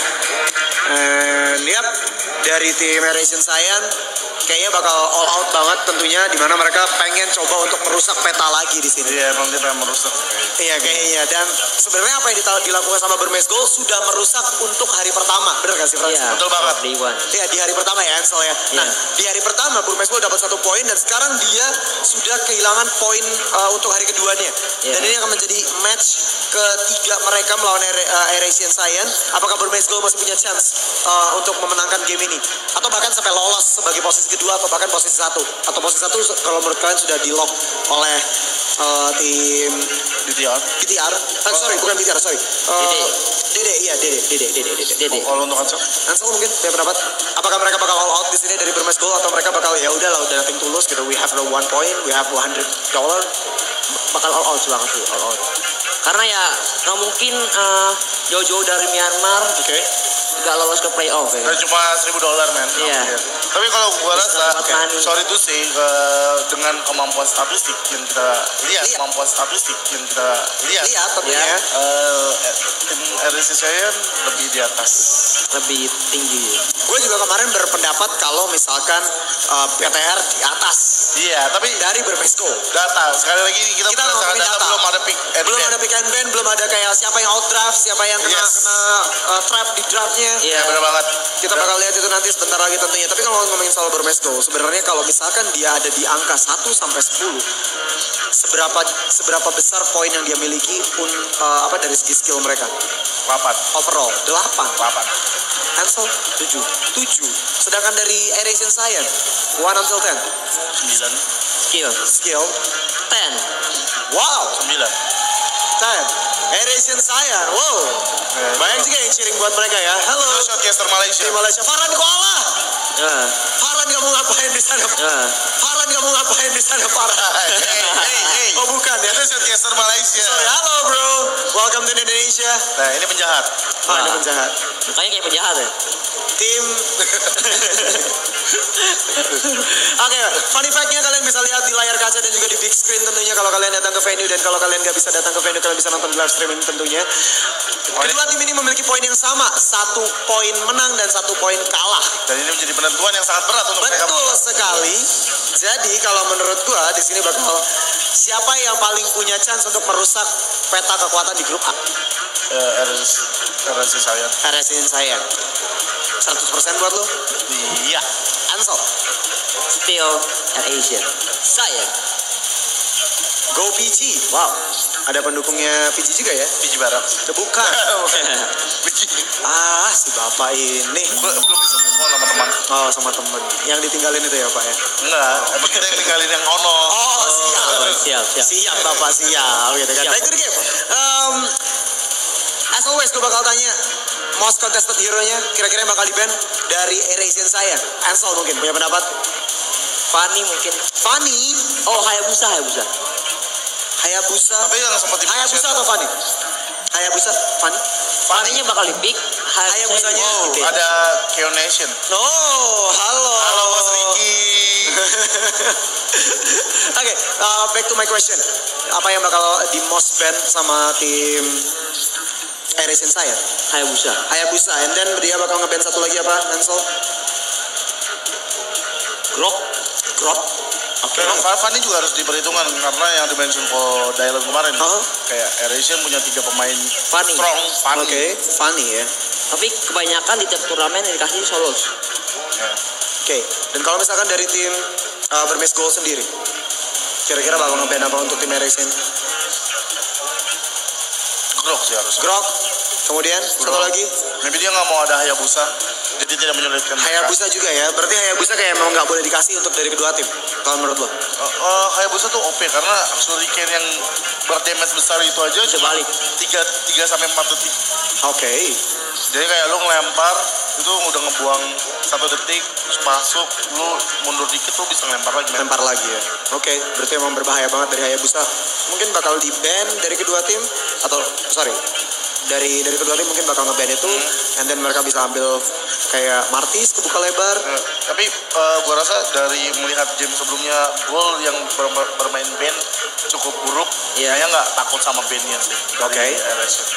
Dan kalau misalnya kita geser lagi ke grup B, peta kekuatan dari grup B makin menegangkan bisa dibilang. Gue bahkan gue makin penasaran dengan grup B gitu kan, siapa yang bakal ngikutin si Aethermain tentunya. Ini kayak sesuai sama ekspektasi kalian gak sih? I mean like Aethermain comes out nowhere gitu kan. Yeah. Maksudnya walaupun dia sebagai gelar champion juga menuju ke arah MSC 2018 ini cuma di MPL sebelumnya. Cuman ekspektasinya nggak sampai 3-0 iya, gitu. Mereka sestrong ini ngehajar ya. RRQ. Yang expect KB doang. Oh really? Ya, KB sudah expect. KB, benarkah itu KB? KB sama Viva Latifah Oh, untuk beranggapan kalau Aethermain bakal punya ngalahin semuanya. wow, Karena mungkin melihat performa dia pas MPL di Filipina. unstoppable. Yes. Cuma kalah satu series ya waktu Iya. itu ya. Cuma Dan satu di series. MSC MPL playoff ya, tak terkalahkan. Wow. Wow. Oke. Wow. Iya, wownya sekali aja, udah. Ada dua, Pak. Ada dua. Iya. Oke, kalau ngomongin soal tim lainnya di grup B, tentunya yaitu Fantasy Main. Berbeda dengan tim main yang lainnya. Kayak benar-benar dia underperform banget sih. Underperform, bisa dibilang jadi kayak pusatnya lu ngambilin poin. Pusatnya lu ngambilin poin ketika lu ngambilin butuh poin ya lu ngambilnya dari Fantasy Main. ATM maksudnya. Aduh. ATM poin. Gue gak bilang sekasar itu, tapi lumbung poin. Oh ini ada ternyata Aerowolf melakukan. Iya, signing session buat tim Aerowolf Roxy tentunya, tim dari Indonesia. Buat kalian yang pengen ketemu sama superstar kalian tentunya. Halo LG. Halo LG. Halo Ini siapa yang rambutnya kayak gulali genjot ini? What? Rev Dragon. Bukan. Bukan What Dragon. Siapa? What Dragon. Oh, What Dragon. Dragon. Oh, yang kayak Rindaman. Iya Rindaman. Rindaman. Itu baru. Yang tengah siapa ya? Itu G. Itu G. Oke. Bayangin dia mainnya Kagura, Hiro Magi. Lucu ya? Bukan menteng dia. Iya. Oke, ya sudah kalau gitu. Ngomongin soal grup B lagi. Oke. Fantasy Main, apakah masih... Kalau ngomongin soal kesempatan untuk lolos tentu saja udah kecil banget. Iya, kecil. Tapi apakah dia bakal merusak peta dengan mengambil 1 poin? Menurut kalian karena dia masih 0-2. Menurut Ansel aja. Ansel. Gua rasa enggak sih. Bahkan 1 poin pun enggak menurut seorang Ansel. Iya. Karena Menurut seorang Ansel. Iya. Karena melihat performanya dia saat game-game sebelumnya, kayak benar-benar perlawanannya tuh nggak terlalu menonjol. Oke, tidak terlalu melonjol. Tapi ini hari kedua, mereka reset pikiran mereka 1 malam. Ya. Dan mereka datang lagi ke venue tentunya untuk mengambil 1 buah poin. At least untuk merusak apa ya kayak gue udah nyaman nih gitu dari RRQ mungkin atau dari EVOS yang masih harus berebut 1 slot gitu. Karena menurut gue 1 slot utama sudah diambil sama Aethermain. Betul. Ya, justru itu gue lebih tertarik EVOS sih. Kayak apakah EVOS Bisa ngalahin 2 tim berikutnya? Bisa ngalahin RRQ. Mereka bisa ngalahin RRQ atau tidak? Iya. Pertanyaannya. Iya. Di game terakhir nanti di match kita atau series ke-20 kita. Ya karena kalau gue nggak salah ingat, paling nggak cuma seri doang gitu setiap gamenya RRQ EVOS. Oke, last time kalau nggak salah gue pernah ada di 1 buah event RRQ yang menang dengan mudah 2-0 lawan EVOS waktu itu. Dan kita bakal langsung masuk ke dalam drafting phase-nya antara Aeresia Sayan melawan Burmese Gold tentunya. Dimana Burmese Gold di sini kalau menurut gue mereka nothing tulus, mereka mencoba untuk merusak kekuatan aja di grup A. Sedangkan Aeresia Sayan butuh banget poin ini. Sama sebenarnya tujuannya untuk saling merusak juga, tapi ada masih kemungkinan lebih besar dari Aeresia karena mereka masih punya data statistik lebih bagus ketimbang Burmese Gold maksudnya. Burmese Gold ketika mungkin Burmese Gold yang masih bisa mengambil poin di game kali ini. Ansel mungkin punya prediction dulu dari segi draftnya. Hayabusa ternyata seperti yang kita prediksi. Yes, di band. Hellcard, ada yang ngebuang Hellcard tadi, nggak ada yang bilang Hellcard, tapi ya sudah ada Hellcard di sana. Iya. Franz, kira-kira apa Franz? Kayak Funny? Grok tadi kalian sepakat kalau kalian gue takut Burmese Gold kayak ngebuang Martis. Hero OP pak. I know, but kenapa nggak diambil aja? Karena dia mau ngambil yang lain. Dia mau ngambil Gushin maybe, dia mau ngambil Fanny. Bane. Lebih nyaman menggunakan Bane ataupun Gushin. Iya. Daripada menggunakan Martis. Oke, fine. Dan sementara dari Burmese Gold bakal ngebuang 1 hero terlebih dahulu sebelum masuk ke first pick dari Aeresia Sayan. Itu yang di belakang siapa ya? Itu yang dibilang Viva Latifah pak. Oh, Viva Latifah ya. Itu yang gagal masuk RRQ pak. Oh, yang videonya viral itu ya? Iya. Biasa memang ya. Viral tapi tidak di-upload dari apa? Kartu kuning ya kamu ya? RRQ. Kartu kuning kamu ya. Terlalu berlebihan kamu. Tapi dari Aeration Saiyan kali ini bakal, Rocket ternyata beneran di ban? Iya pasti Pak. Pasti ya. Sekarang first pick dari Aeration Saiyan. Goshen kebuka, Angela kebuka, Bane kebuka, Jauhead, Estes, semua Goshen yang diambil. Iya. Masih ada siapa lagi yang masih kebuka?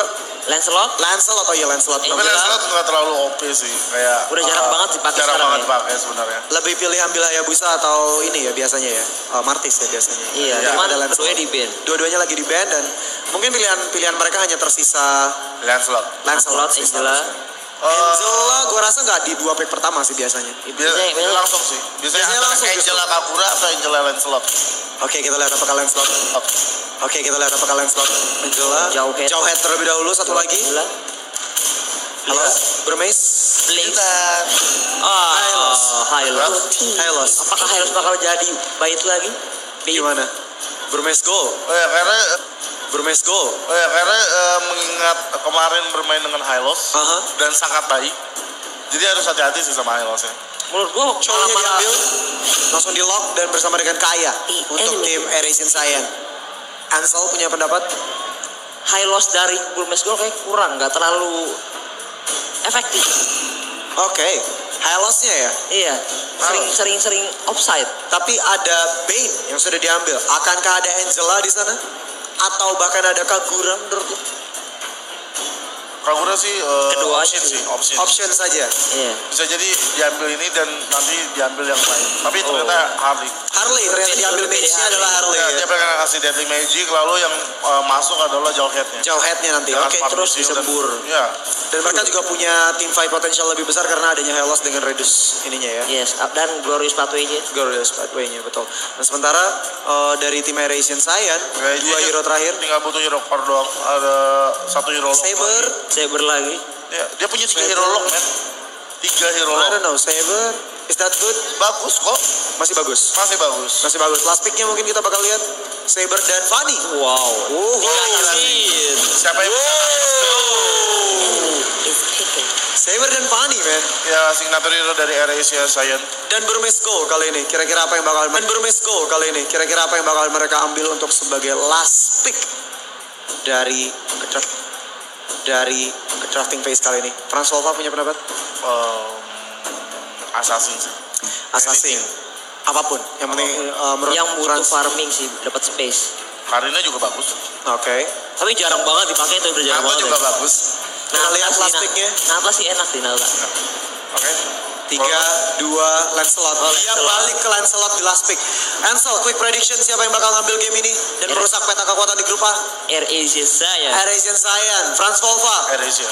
2 kata untuk Aeration Saiyan tentunya dari kedua panelis gue, dan gue bakal langsung memberikan waktu dan kesempatan untuk para caster gue. Di sana sudah ada KB dan juga Franz Volva. Silakan guys. Wow, balik lagi sama saya KB dan Monster. Iya, kita tertukar jiwanya. Mong turu. Oh, emang tuh. Dan kita udah langsung memasuki match kelima di hari ini, di hari kedua. Betul sekali. Dan akan dipertemukan Aeration Saiyan yang akan bertemu dengan Burmese Gold. Kelihatan Pikirannya aneh sih, tapi gimana ya? Burmese Gold kemarin sempat mendapatkan poin pertama itu pakai Hylos tanknya. Dan langsung mereka amankan. Pertama di Hylos. Karena kita bisa melihat Lancelot masih di buka, tapi dia percaya diri bahwa udah Lancelot. Welcome. Yes. Dan coba G-Expo minta tepuk tangannya dong. 5 seconds till the enemy reaches MSC the battle. 2018. Kita bakal langsung masuk ke dalam game kelima di hari kedua MSC 2018. Yes, akan menentukan siapa yang akan mendapatkan poin kedua dari kedua tim. Iya, dan kita bisa melihat sepertinya bakal ada aggressive lane dari seorang Bane dan Hylos yang terus-terusan bersama. Kita bisa melihat keduanya benar-benar tanky. Mereka punya DPS dan mereka punya burst damage yang tinggi dari Tiff. So Ninja dan Tiff kayaknya bakal bahkan bersama dengan Vivi and Divi. Berada di bottom lane mungkin. Solos, dia mau ngambil 2 buff sekaligus. Tapi first blood didapatkan oleh Hylos. Usaha yang sangat baik dari Bruce, tapi gak berarti begitu saja. Seorang Fredo dalam mati. Ninja harus mundur dan ternyata harus mati begitu saja. Meanwhile Vivi and Divi bakal dikejar dan ternyata rasanya mencolek Jauhead. Iya, kan di sini pertukarannya mengejutkan ya. Backup yang dilakukan oleh Asian Saiyan pun sangat cepat. Yes, dan tadi tiba-tiba kayak kerugian untuk Fanny sih, bagaimana seorang Solos kehilangan 2 buff sekaligus karena dia harus ditumbangkan di bottom sideline. Iya, dan dia harus mati. Ini kerugian yang lumayan besar untuk Asian Saiyan dan agak susah untuk seorang Fanny kalau dia nggak punya buff. Yes, betul banget. Dan jadi Fanny darat ya? Nggak selalu Fanny darat sih, mungkin nggak sebanyak spamming cable saat dia megang buff. Iya. Mungkin karena di sini kayak Solos dengan kabelnya cukup efektif, dia bergerak ke bottom lane ngambil gold buff. Setelah itu dia masih mau jungle, dia masih mau coba untuk mendapatkan EXP yang cukup sehingga dia nggak bakal ketinggalan level tentunya sekarang. Dan sudah ada beberapa item tentunya, terutama sepatu ya, boots yang pasti diambil oleh 10 hero dari kedua tim. Iya, penting banget. Kalau nanti kecucuk kalau nggak pakai sepatu ya. Dan kita bisa langsung melihat di bottom lane ada seorang Fredo yang dikejar-kejar. Ras pun menjadi sasaran berikutnya, tapi no, nggak terjadi apa-apa. Terlalu dekat dengan turret. Yes. Dari Brumers Gold pun mereka nggak mau mengambil resiko ngedive sebuah turret terlalu dalam, dan kita bisa melihat masih ada Yes, dan ada Fadil di sana. Rasta 12 Dragon mengarah ke seorang Tiff pun tercuri di sana. Malah yang tercuri Blank malah ditarik lagi di sana. Ninja mencoba untuk survive, tapi kita bisa melihat di belakang masih ada kerusuhan. Ras mencoba untuk rusuh sesuai dengan nickname-nya, tapi sepertinya tidak akan terjadi kill lebih dari 2 bottom lane. Iya, pertukaran 1 dan 2.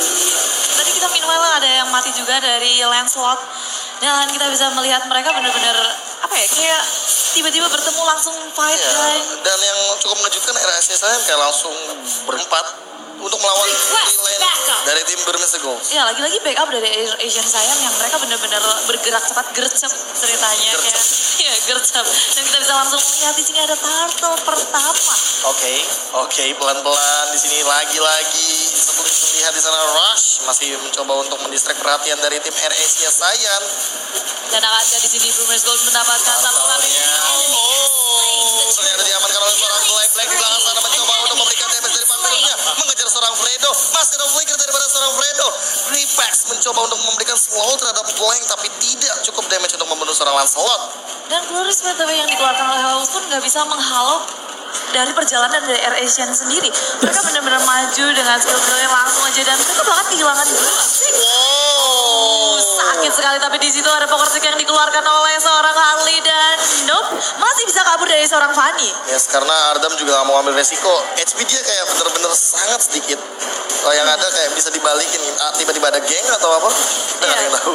Dan perlu diwaspadai juga bahwa backup dari Asian Saiyan yang dari tadi sangat-sangat cepat dan benar-benar itu harus diwaspadai, dan kita bisa melihat di bottom lane flicker dikuaskan oleh Thief. Flicker dibalas flicker tuh dia kayak Thief di sini nggak mau kecurian lagi ya, karena nickname dia pencuri tapi dia dicuri. Pencuri yang dicuri. Ya, pencuri yang dicuri. Aku pencuri tapi bukan dicuri. Waduh. Aduh, apa itu? Ribet. Oke, BVNDV mencoba untuk melakukan geng di mid lane, tapi Solos masih punya steel cable. Meanwhile penjahat, hello, langsung bertemu. Hanya lewat begitu saja. Tapi BVNDV bakal melempar seorang Zebra terus ke masuk ternyata. Dan Jawet harus down begitu saja. 5 dagger dan juga Katrut yang sangat menyedihkan untuk seorang Jawet. Meanwhile di bottom lane langsung ada Glorious Pathway juga. Ninja mencoba untuk menyelamatkan seorang Thief. Ada steel cable, Solos mencoba menyelamatkan dunia di sana. Thief langsung kantor di sana, dan Ninja, wow, Air Asia Saiyan lagi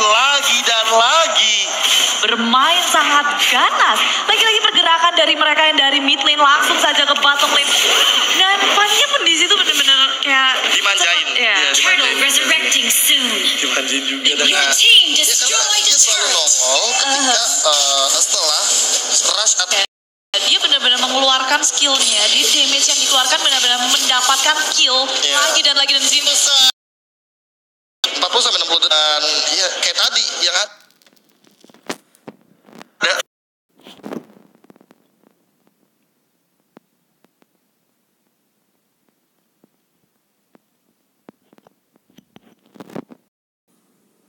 Correct. Mobile Legends so far. Because fast-paced, aggressive game style requires a lot of kills. Not only just objectives, not only just jungle creeps or turret objectives, but again, it helps out with the kills that you get and and this, kind of complements of what you said on the format. So you get wins, and even better, you get kills. A lot of kills in the end.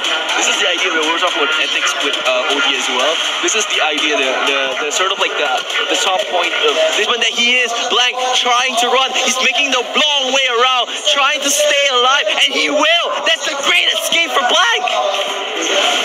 It's almost like a Tom and Jerry sort of ways, like with the Sort of a cartoonish kind of run. Blank staying alive, that's huge. If you look at the goalie, yes, the Q score is with Air, just saying, but the goalie is with Burmese goals because they're farming so much better. They're catching the waves. They are getting the objectives. And of course, as you can see on the screen right now, you can smash those emote button if you're Initiate retreat. fighting for either Air Asia Saiyans or Burmese goal. Just show us your support right now at the Facebook page. If I'm on Facebook, so bring this home. They need this win because if they go down, they will be falling to 1 and 2 solos. Little bit aggressive, does take a lot of punishment there, but he does have the steel cable. He will be safe. And Ardam, this is the guy to look out for Burmese Schools. He's playing pretty well, and every time he has that deadly magic off cooldown, he's trying to find a pickup, and that's what you need to do about Gripex. Ooh, playing almost there. Ran back there, Harley. And now probably they're trying to find a position there. Oh, Jawhead. Okay, but you can see Gripex, right? He's always using that Gale Force, trying to find for a pickup, looking for a way to gain an advantage for Air Saying. Because right now, they are falling behind this game.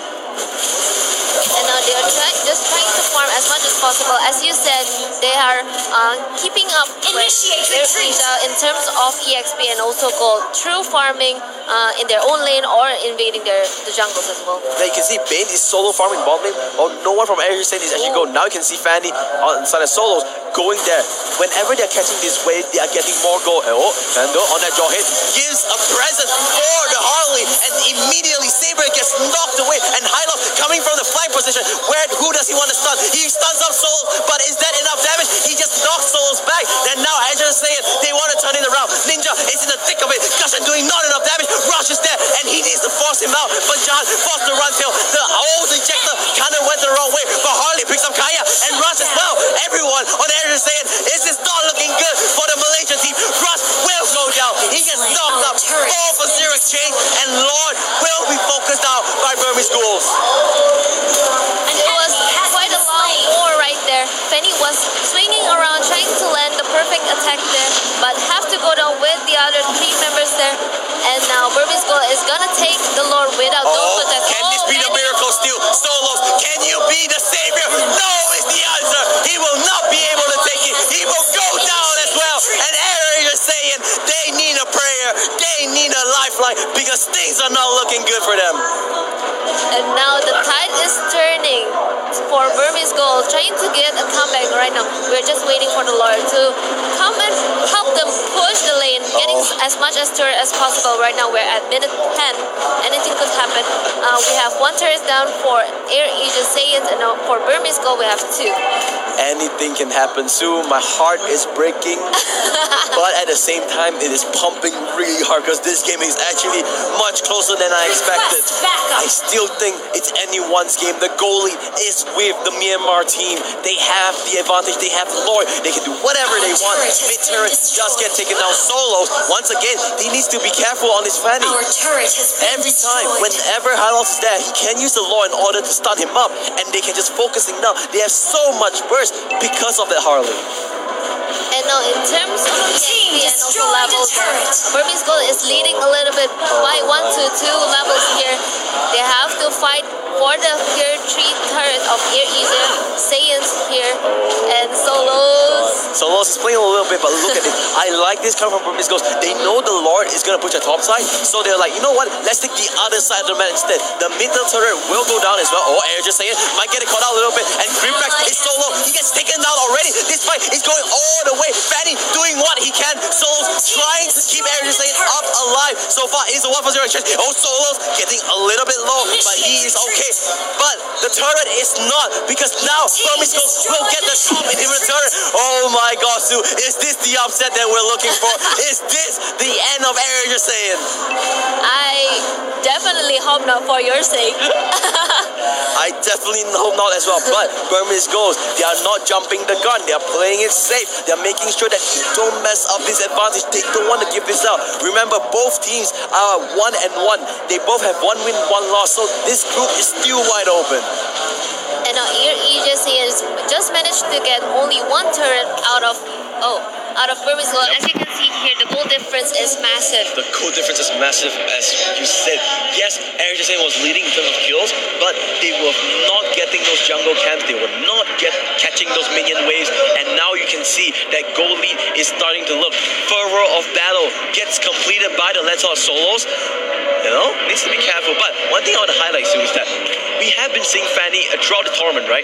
Being able to drag out the game because he can use those steel cables to just clear out the minion wave so quickly that it forces, the enemy team to wait for the minion wave. That is correct. And now, so he landed the Jikunda on 2 people there. 4 people now. I lost. Uses the glorious pathway. Looks like this could be a fight that they want to. The sun lands onto Banjahat, but looks like they will be just walking away. Rush. He might get focused now. He flickers away. The Thorn Rose is not enough. Solo's doing what he can. The Asaro Boss is there. And now Saber with the triple swing. They should be able to get that draw in. That is the first kill going over to ERJ. But the deadly catch just doing so much damage. They will not be able to take down anyone, but they don't care. This is not a game of kills. This is a game of objectives, and the objectives are all going over to Burmese goals. The tower is so low. So doing so much damage. They take down Harley. And now Eric is saying, looking for a leg to stand on, looking for a rope to climb, and they do get that lifeline. And 15 seconds away from Lord is going to get resurrected. They might attempt to get the Lord right here for a fighting chance again. Burmese goal, trying to get the comeback, trying to put the tier 1, tier 2 turrets right here. Oh God, this game is really close. Solos coming in clutch. He knew that he could do the damage and he was safe enough to do it. Look at this. Solo, he's facing 2 members. Lot has spawned, and you can see Banjahat on that gushing going to the top side, but they don't care about this. Ninja is on the flank. They need to be careful. They cannot get sandwiched in again because they are all mobile assassins. If they get sandwiched in, there's nowhere to run. They will just die off 1 by 1. And now Gushin is just trying to clear out as much minion as possible on the top lane there. Pushing his goal. Solos. Will he get a solo kill here? No, is the answer. He doesn't want to go for it. He wants to play it safe because he knows if he goes down, we are at the stage of a game that every death matters, right? Because every death is sort of like a 30-second cooldown on you. And when you go 4v5 with 30 seconds, is really, really tough for your team. And especially for Fanny, the main damage dealer right here, and also the one who is contributing so much in the war here, he cannot go down for EJC's lane. But now, I want to ask you, right, if this goes to late game, do you think Fanny can out-damage, like a Gushin or a Harley can out-damage a Gushin or a Fanny? I don't think so. Fanny is a very good for early game, is damaging a lot of... hold that thought because Rush gets taken out. The deadly catches that they want the kills, and now Ardam, he's trying to run away. Gushin picks out 1 kill. That's Lancelot down. They won the targets. They won the key targets. They get the bait. 2 kills going to ARC, but here comes Ardam. He's still being able to take out Banjahat. He will get trapped up. Yes, he will go down. So far, it is a 2-for-1 exchange, but this fight is still really, really close. Ardam on that Harley is doing massive amount of damage. He's doing what he can. He wants to win this game, but it's a 2-for-1 exchange going in the favor of ERJ. And everyone right now is at the final stage of finishing their final build here. Anything could happen for Team Ija or Burmese goal here. 30 seconds resurrection time for, and probably right now they are going to circle around the Lord Pete, trying to get the best position to get Burmese goal by surprise. Yep, they know this game, the goalie doesn't matter anymore because everyone is in max items. Like I said, guys, spam those emotes. More specifically, spam those laughing emotes because I really hope that ERJ manages to get this. This will be a huge story. They were behind. They already have 1 inventory. Solve, he might be a little bit in trouble. He gets focused down by 4 members of Burmese goal. This could be it. He's trying to run away, but he gets stunned down and he goes down. Hardly gets that kill. And now ERJ needs to play without Soul for 45 seconds. Team destroyed a turret. And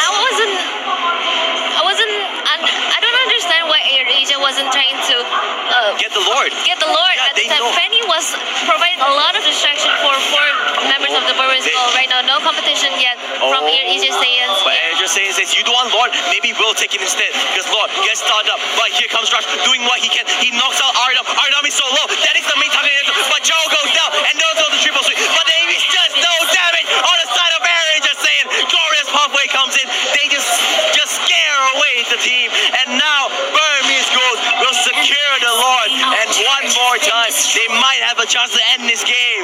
It's not worth it that Asia Saiyans was not committing into that Lord when Fanny was providing a lot of distraction on the bot lane. They could get it at a time. That was close there, but quick fingers by Banjahat uses the ancient tendons, the ultimate blinks away, so he is safe.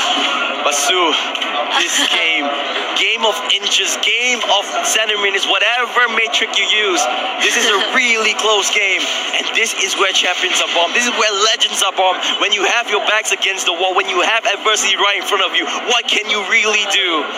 And now Jawhead is accompanying the Lord coming from the top lane. There's no more turret between the Nexus and Lord. Solos. He is playing so risky right now. That was 2 members of Burmese. Imagine if Flicker was up, that could be it. But now Solos, he's fencing his chances. He wants to go for it, but he's getting caught out. That Summer Boss goes onto Solos, but he manages to steal cable away and be safe. He's gonna recall back, but now this is an opening for the Burmese Ghost. He can't push for it if he wants to. And now Daily Magic is there. Greenback gets caught out. That's one member going down. That's Eric just in. They have to play 4v5. Greenback gets caught out. Now, what can Burmese Ghost do? Solos doing what he can. The knockout by Joe with the Chikundo, but there's just no damage. Gushin comes in though. There's the damage that they were looking for. But Harley is trying to do the flank. They want to end this game. And now Bane picks up 1 kill. Idol picks up another. Eric is saying, dropping like flies, dropping one after another. And just like the tournament chances, they are dropping in out because the game goes over to Burmese goal. Congratulations to Burmese goal for securing their second win. Actually. The second win, yes. That was beautiful. That was beautiful, but that game was back and forth. That is what you want at MSC. That is what you need at MSC to come out strong. Both teams showed that worth, and both teams could have won that game soon. That is beautiful. So right now, Burmese goals has won 2 out of 2 matches. No, 2 out of 1. They lost. They lost this morning against DD Pro Gaming. Oh yeah, sorry about. They have one more game, and I think it is against Arrow, the Indonesian team. The Indonesian team. And suddenly, Burmese Goose has the chance to win. But what a game! I am heartbroken, but I am excited as well. That was a really close game. I think I enjoyed it. I think you enjoyed it as well. I enjoyed it very Let's see whether the panelists enjoy it. So guys, take it away.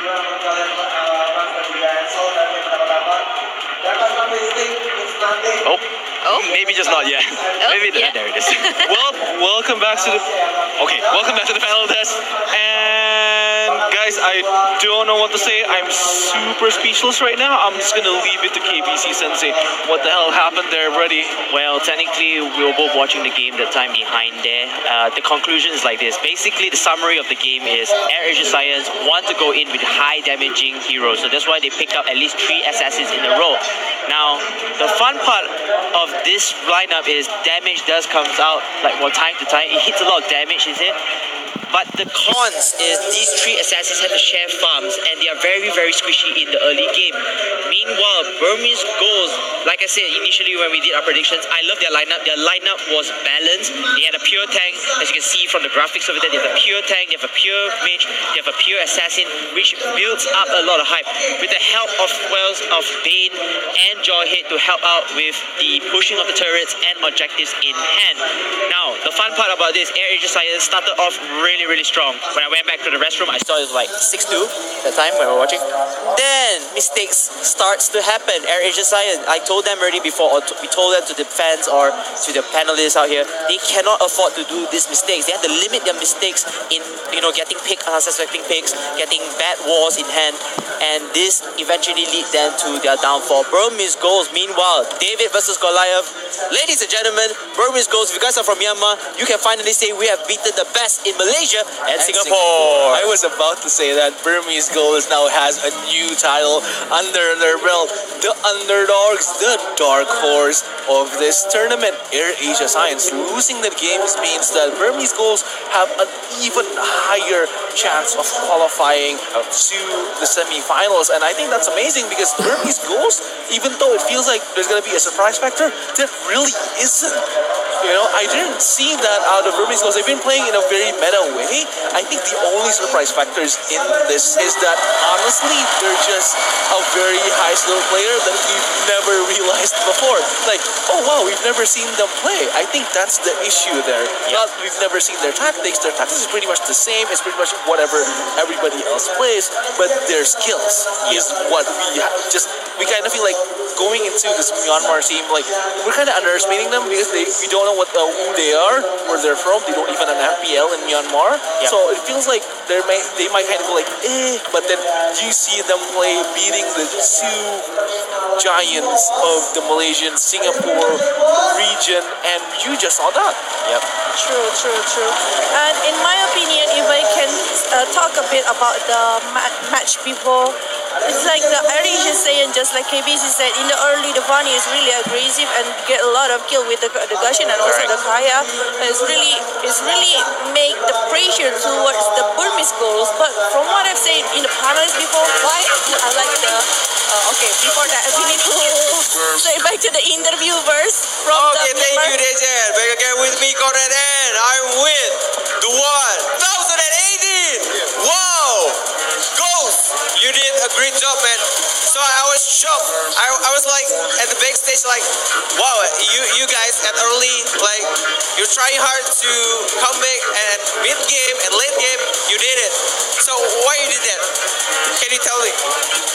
ကျွန်တော် mid game မှာ late game မှာပြန်ပြီးတော့ comeback ဖြစ်လာဖို့ရန် hard ဖြစ်လို့ဖြစ်သွားတယ်ပေါ့နော်အဲ့ဒီဟာတော့ဗာပြောချင်တယ်ပေါ့ရန် hard ဖြစ်ပြီးတော့ခုနောက်ဆုံး comeback ပြန်လာခဲ့တဲ့အတွက်အဲ့လိုဗာပြောချင်တယ်ပေါ့အရင်နေ့ပြောပါရဒီမျိုးအဖွဲ့လုံးကလည်းစီးလုံးနဲ့အကောင်းဆုံးစူးစမ်းရမှပြန်သွားတဲ့ဂိမ်းလေးအရင်နေ့ကိုရှင်းနေမိပါတယ်ဗျာဒီလို He is so pleased with what we have just witnessed, and he want his teammates to be continued like this, and he wants his teammates to keep this rhythm for the next match also. Okay, and one more thing. Like they said, you guys are like the underdog teams, like they said. But you prove that they are wrong. And one more question. Are you guys confident to be a champion to this MSC 2018?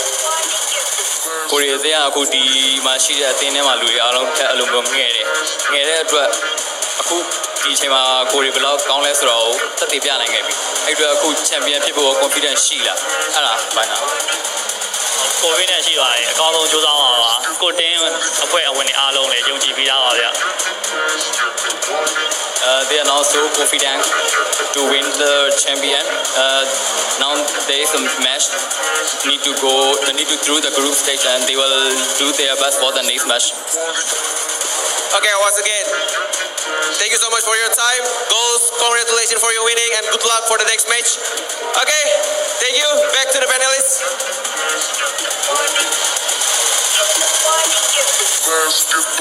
Looks like the panelist table had a complete makeover, except for me. I'm still stuck here as well. So, and we have Cabo and Odie in the house for the panelist table. Ladies, my bad. Gentlemen, what do you think of that previous game? I'm sad. You're sad? What do you mean why I'm sad? I'm from Malaysia, the Malaysian team lost. Of course I'm sad. I'm sorry. Okay, you asked that question. I'm sorry, I was rooting for Goals for that one because I think they have the better draft for sure. I agree with that. Yeah, talk about it, right? Set the joke aside. Honestly speaking, Air Hussein didn't have a good draft because they ran one more time that triple assassin. That Fanny, that Gushin, Saber. Yes, you have a lot of damage, but you see time after time again, they get caught out. Right? And they don't have that front line to protect because once Burmese Goals just catch somebody out, they just instantly die because there is no way to protect. There is no Angela to just use that hard guard to protect them. There is no Archive to try to bring them away. So I feel like maybe the draft was an issue that game. Yeah, I think also same, and for me it was like the Saber versus what is Lancelot. Everybody says that Lancelot also not doing so good, so you don't want to pick it. You rather pick another assassins. But in that in that kind of draft, I think Saber will fall off much harder than this Lancelot. Actually, Lancelot still can go late game while the Saber cannot for sure. Yep. And I think that if Eric is saying they wanted to pick the Saber, fine, you can pick it. Don't pick Fanny already. Yeah. You had to pick a tank. Pick something that brings a lot of utility. Maybe an Angel, it was open, no one picked it. Or even an Archite. Something like that to try and round out your team composition. Because you look at Burmese goals, they have a perfect, well-rounded team composition. They have Helios, Jawhead, Harley, Bane, Lancelot. They have everything that you want. Now, let's look at the screen really quickly, guys, because this is the updated graph, and my heart hurts one more time because Eric is saying is now not in the top 2 anymore. Yes, indeed. The Digital Devils Professional Gaming are still top of Group A. Burmese Gold, with that win, they are in top 2. Eric Science still got a hope. They still got at least one more game in hand. Yep. And Arrowwolf, Roxy, and Bigatron, they have to step out really, really hard in the upcoming games. The one thing that goes for Eric Science is that they have the best Q definition. Yeah. That, we talked about it in the beginning of the day, we were like, oh, it doesn't really matter. It matters a lot now. It matters a lot now. Especially because like the last game between Burmese Goals is against Arrow of Roxy. So whoever wins that game is actually put a lot of emphasis on the final group stage. Yeah. I think other than Aether Main, everyone seems like anyone can beat anybody. Yep. This is really the Party of Legends. It was a really good title to it because everyone here is basically a legend. I just want to ask, right, regarding about Air Asia Scion right now, running with such a high-risk meta because they have a lot of assassins. At least they have 3 assassins in a row. You have to share the farm, you have to share the loots of the wars, and they did not work it that well. They want to get the win, at the same time they want to expand their kill difference in this angle, but then it turns out to be a double-edged sword. It stabs them straight into the heart, and they really lose that badly. That's a good point. Do you think that Air Slam drafted so aggressively because they wanted more kills? I don't really know because I haven't watched the MPL where they draft against like the first MPL. What's gonna happen there? Because like if that's not an assassin type of thing, I think maybe. But if it is, I think that the way they play the game is just wrong because like they want to have at least 2 lanes keep pushing up because that's why you pick an assassin. You want to keep clearing the wave and then use your jungle effectively. Yeah. And the thing is that in MPL, just to give you some context, right, we can tell you a bit, they are famous for running triple assassin, but normally in MPL, they have 2 tanks. Yes. 2 tanks to round it off.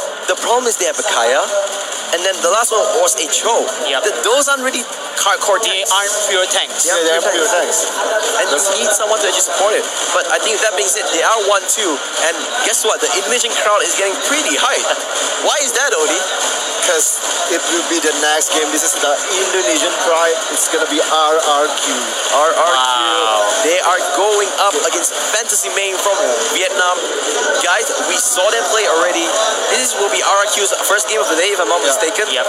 What do you think RRQ has to bring out there? They lost yesterday against Aether Main.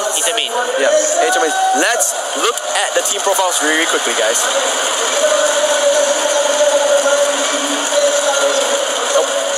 Sorry. Okay, let's go to the profiles.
It's 5-6-1. The team is down now 0-2, and this is the do or die match, gentlemen. This is their duo die match. I kind of like that KBC. Something like a wrestling match. Hailing from Vietnam. But yeah, this is where they really have to show off, right? Yeah. Because if you get too lost, you're out of stars.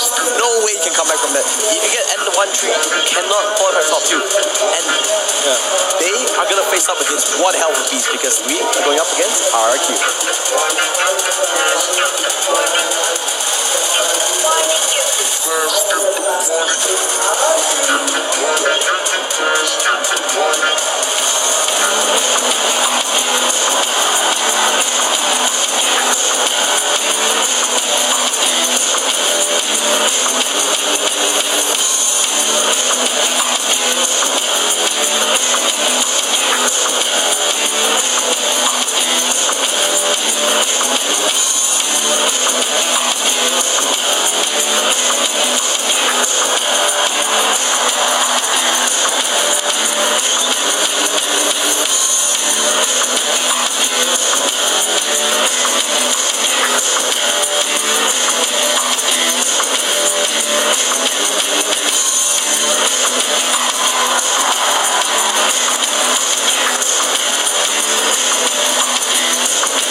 The uncrowned kings, the Juggernaut, is RRQ with Naya, Lemon, Tuturu, Ayamjago, and Ian Singh as their rooster main five.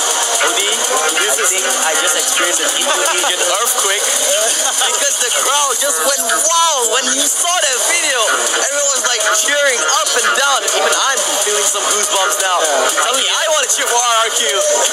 My ears are ringing so badly right now, but the crowd, the energy, you can feel it in your veins. It's literally Indonesian in your veins here. Maybe, we've been eating a lot of Indonesian food recently, so maybe we're turning a little bit Indonesian. Okay, let's go back to the game. Fantasy made RRQ. RRQ 1-1. They lost to Atrium Main. Correct. To be honest, they look like the favorites right now. Yeah. And Fantasy Main 0-2 so far. Hasn't been playing that well. What do you think we can expect from RRQ? I think this is going to be a very one-sided game. Probably the first time in these group stages. Because even if they lose against Atrium Main is the clear favorite in this group, and they still very hard to fight against RRQ. I think RRQ still put up a very good fight in that game. They may make one or two mistakes, but that's again a very, very great team. And on the other side is Fantasy Main. Fantasy Main haven't played good. Even for me, the draft is kind of very, very sloppy in that sense that they keep giving up all these Grok heroes, OP heroes. I don't know why. Maybe they have their own reasons because they keep banning Selena over everyone else. What do you think, ABC? I feel like Fantasy Mains are still the underdogs in this game, not coming up to expectations, even though they are the champions for your Vietnamese MSC 2018 qualifiers. Now, one thing's for sure, Fantasy Main don't have much bots or at least gameplay to watch except for their game. So perhaps, just perhaps, they can catch RRQ off guard. Don't forget, RRQ nearly won against Digital Devil Pro Gaming. A slight hit onto the crystal base, but then all was for nothing because Digital Devil made the comeback from there. RRQ lost to Atrium Main, not Digital Devil lost to Arrowwolf. Oh, Arrowwolf. Yeah, one Arrowwolf. Arrowwolf was the one that. Oh, sorry. It's okay. We make those mistakes. It's been a lot of games. I get it. Games, it's a lot of Indonesian teams. You don't really remember this time. One thing I want to highlight is that now RRQ or EVOS, only one team can go through because Atrium Main has already locked in. Yes. Beginning of the day when we were doing a draw, I was talking to the other casters from Indonesia. They're like, yeah, I think we actually have a chance to see Indonesian teams into the semifinals from the group B because it looks like a good group. Suddenly, Atrium Main out of nowhere just is like, hey guys, let me show you some Pinoy pride. And don't forget, there's IDNS as well in that group, the defending champions. Imagine that, defending champions not being able to proceed to the next round. That would be heartbreaking for the Team Thailand. Yeah, but this is a huge game. For RRQ to advance to the semifinals, they have to make this a clean game because their last game was against EOS Esports, right? And right now, they are 1-1. If they win this, they're 2-1. And after this, EOS Esports has to face Atrium Main. Yeah, that's the main problem for them because EVOS actually have a harder matchup and RRQ maybe have the lesser matches left, against Fantasy Main, I think we can safely say this is gonna be a 1-0 for RQ. Even against EVOS, if they lose, they go 2-2, and the rating maybe can help them a little bit. Suddenly, all the kill difference that we were talking about, all the ceiling dash might come to bite them back. But an Evo Seas Watchers style of just see hero, kill hero might help reward them. But this game itself, it means so much. I think it's more than just a game. It's for RRQ to cement themselves that, hey, we deserve to be here. We can actually be the top 4 team at MSC. And for Fantasy Main, they need to do whatever they can to make an impact. They can still theoretically qualify for the semifinals if they win the last 2 games. I want to see, Fantasy Main being another Burmese goals. They shocked the crowd. They have beaten the best Singapore and Malaysia. They shocked me. They shocked I think we have enough place of like underdogs doing stuff. Yeah. Like this is why like Fantasy is to get the bad card. I think they get the bad draw. They fight against all these champions, and now they must fight for their life in this battle of war. The tournament lives are on the line. One more time, what will happen? This game, it means everything. Going back, what do you think are the picks that we'll see? Do you think this is where, Fantasy Main is like, you know what? Please ban girl. Let's ban girl. Just please ban girl. I don't know if your first pick or second pick, just ban girl. Just ban girl. I think their first pick. So they can maybe don't ban girl and pick themselves. Okay. That can happen, so it's okay. But for the other, please, if he goes second pick or something, just ban the girl. I don't think he have the answer for it because I've seen it for 2 games in a row and he didn't ban the girl, and maybe it's like, oh, this is a bait, as like previous matches when you don't ban Martis, it's a kind of a bait that you want the opponent to pick Martis. But if the opponent pick the Grok, they don't have anything to actually counter it. That's very good. Fantasy Main is going to start as the blue team, so they're going to force at least the opposite team to at least ban out Grok. Yeah. Pick their poison, literally. Yeah. They can't ban Grok, at least RRQ will ban it for them. But what I mean is that, do you think Fantasy Main, they're like, we have nothing to lose anymore, let's just play what we are comfortable with, maybe not the meta, not the assassins that we've been used to see. Do you think that will happen? Actually, that anything can work right now. If you can see, we have the 2 fighters, 2 tank, and 1 mage, and we have like 2 tanks, 2 fighters, no assassin, 3 assassin, everything can work in this patch. So if they have their own draft that I can actually 100% they have confidence in, I think they should do it because like this is their only chance. This is their only chance. KBC, do you think they'll just stick to standard, or they say, screw it, standard has not been working for us, let's go for what we want? I think this is the time they could try something new, but at the same time you have that pressure, the mindset saying that what if I try something new, I will even flop harder. What if I go down even harder here? But then again, it's YOLO, literally you have the YOLO from here, you leave only once, and this is the time that this is a do or die situation like we mentioned before. They have to come out every single thing on the table and try to force RRQ a loss for that one tournament life that they have now. Yep. And RRQ themselves, they need to win this game. It's not they don't have any room for mistakes because they lost to Ada Main already. Right? If they lose this and they have to go up against EVOS Esports for the final shot, that is, as dramatic as it can be. And here's the fun part, the crowd here, if they were to lose, the crowd is going to be very, very heartbroken. That is true. It's going to be a very upsetting match if RRQ lose this, but for now they have the crowd, the whole crowd is actually very crazy around here. You can see a little bit of the energy is insane. Everyone is in love with RRQ. They were telling me that RRQ was the fan favorites. They were kings of kings, as the name would suggest. Now I finally get it. Everyone here wants RRQ to win, and they need to pull it out of the bag. Now, just want to quickly remind you of the schedule today. We have 7 more games to go, and after this, it will be DD Pro Gaming going up against Bagikan Singapore, and then Acer Main against EVOS Esports. After that, it will be Arrow against Burmese Ghost that we just saw from a fantastic game. Fantasy Main against DD Pro Gaming. Air just saying against DD Pro Gaming, so DD Pro Gaming is going to play 2 games at once, and RRQ against EVOS. This is going to be a very taxing matches for every team, but if I were the team right now, I would ask you or suggest you to stay at the corner here at the VIP room, watch the games here. Whoa! The crowd is just loud as hell. The crowd already. I think everyone here is ready. Let's go.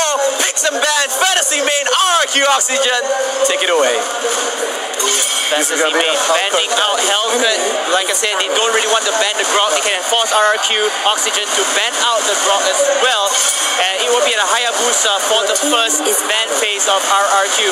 Fantasy Main, what will be your answer for this Grok? RRQ actually you want me to Grok.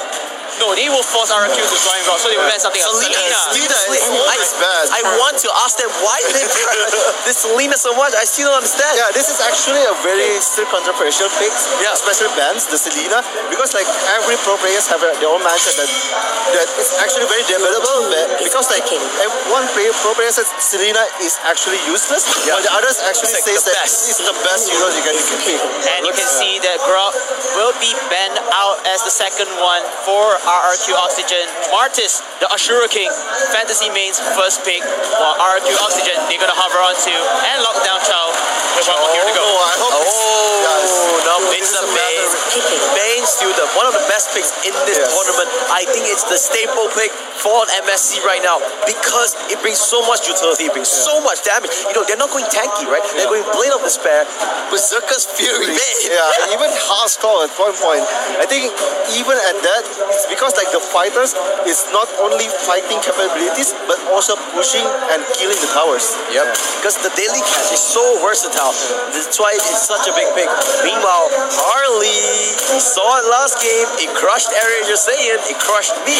Will it be able to crush the Indonesian crowd as well? Yeah, if I'm not mistaken, Fantasy Main 561 was using Harley, giving them a slight scare because Harley was farming a lot of gold through the kills. Yeah. So you can see here one more time. You can just feel the intensity every time. RRQ. I think this is a big question for sure. They need the damage. They need something to set up the team fight as well. They have the they have the bait. That's all good. They need the gushing, like you said. I like it. They need the support. Yeah, and then Kaya. If you can remember Liam with his Kaya in the first game against IDNS, is actually a very, very aggressive Kaya. Oh, I like this. And Lolita and Lancelot. I like This is the second appearance for Lolita, and Fantasy Main will be the second team to use. Lancelot will be in S4, while Lolita will be S5. The last slot for RRQ Oxygen. They need a crowd is so hyped right now. It could be a Fanny. An Alice! Wow. Yeah, but that's what difference from RRQ and another team. They actually prefer mage other than more assassin or marksman. The problem is that we've been seeing a lot of double mage this tournament and it's not been working well. But with that being said, really quickly, the crowd is hyped. KBC, who's going to win this game? I'm going to choose the underdogs, Fantasy Main. Fantasy Main. I think it's still RRQ. I'm going to be the tiebreaker. I'm going to the underdogs, Fantasy Main. Casters, take it away.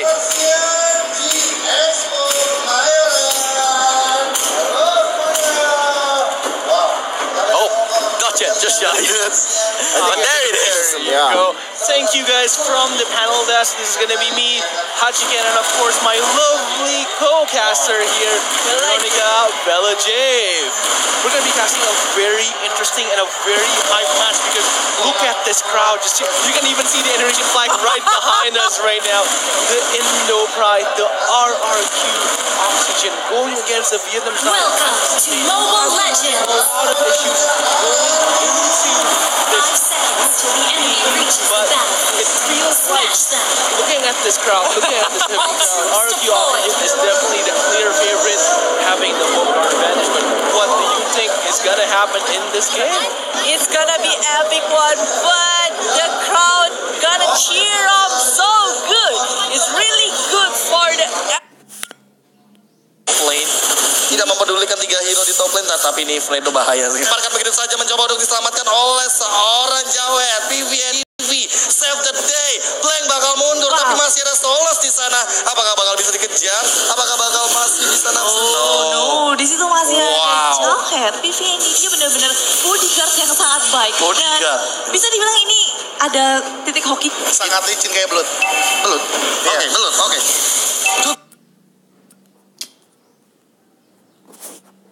It's gonna be easy for the Fantasy Man to take one so fast. And Lemon though gonna be playing Alice. Alice has been the Singaporean meta and being picked in Indonesia looks like a lot, but because there's gonna be a fight on top lane as that is gonna be heavy. He's one of the Tylee, but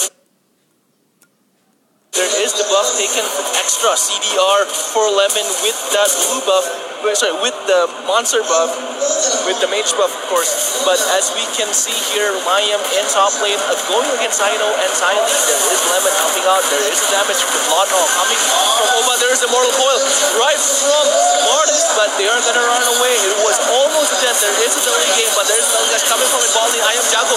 Will try to push this out under the skin. There is a lot of damage. The cannon is already there, but it's not going to lead to any kills as this is still 0-0 in minute 2. Yeah, they give up, but here we see the Liam is chasing. No, okay, it's gonna be cool. He's gonna be cool. Yeah. What's the eject to Harley though? I don't know why they eject Harley to Liam, but again, go on. Yeah. So I see the Lemon is taken care by the Liam here, and Liam is really they make it 3-2 and not really into the mid lane, but it's gonna be good for Lemon because will get a lot of gold because he's been assisted, but he will DC the deadly magic. Yeah, deadly magic and the poker trick deals a lot of damage right onto Lemon. He's now half health, and this might be an issue if they're going to engage on this time. But Liam is all alone in top lane, still not level 4, no divine judgment yet, so they can dive him right now. And there is the dive, the eject right onto Liam, and there is the first blood coming from the Harley. Juju actually got in the Mortal Coil. The Shepherd was able to get that kill, but it's gonna get double kill instead by Fantasy Main.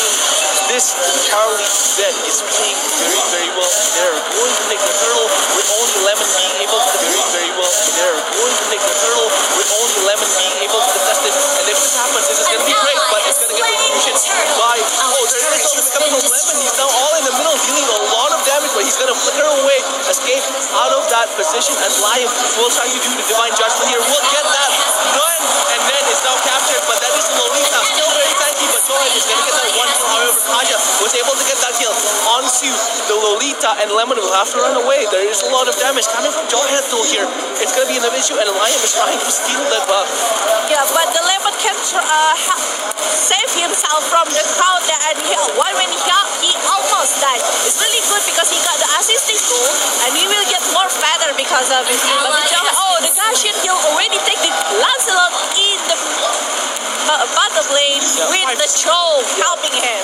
5-6-1 really is just gonna dominated by the Gushian, but this game is actually pretty close. The swing, the goal swing is only 1k in minute 4. That's very rare. As you can see here, RRQ is trying to get that lead, but Fantasy Main is keeping them on place right now. Yes. The goal swing just kind of they're trying to make that swing happen, but the second turret is going to go down in bot lane as mid lane has already been destroyed, but there is 3 people on top lane right now trying to take that turret. There is going to be the lead there. Mortal Coil first though, as Tylee is defending this very, very well. There is a blood all coming from Lemon, but it won't deal to anyone, only clearing out the wave. A very good wave clearing ability there. Yes, but the base here, I think we focus, but the deadly magic comes right, but Lemon is trying to help himself, but God, it's almost died, but the party's already got Lemon. Lemon is down.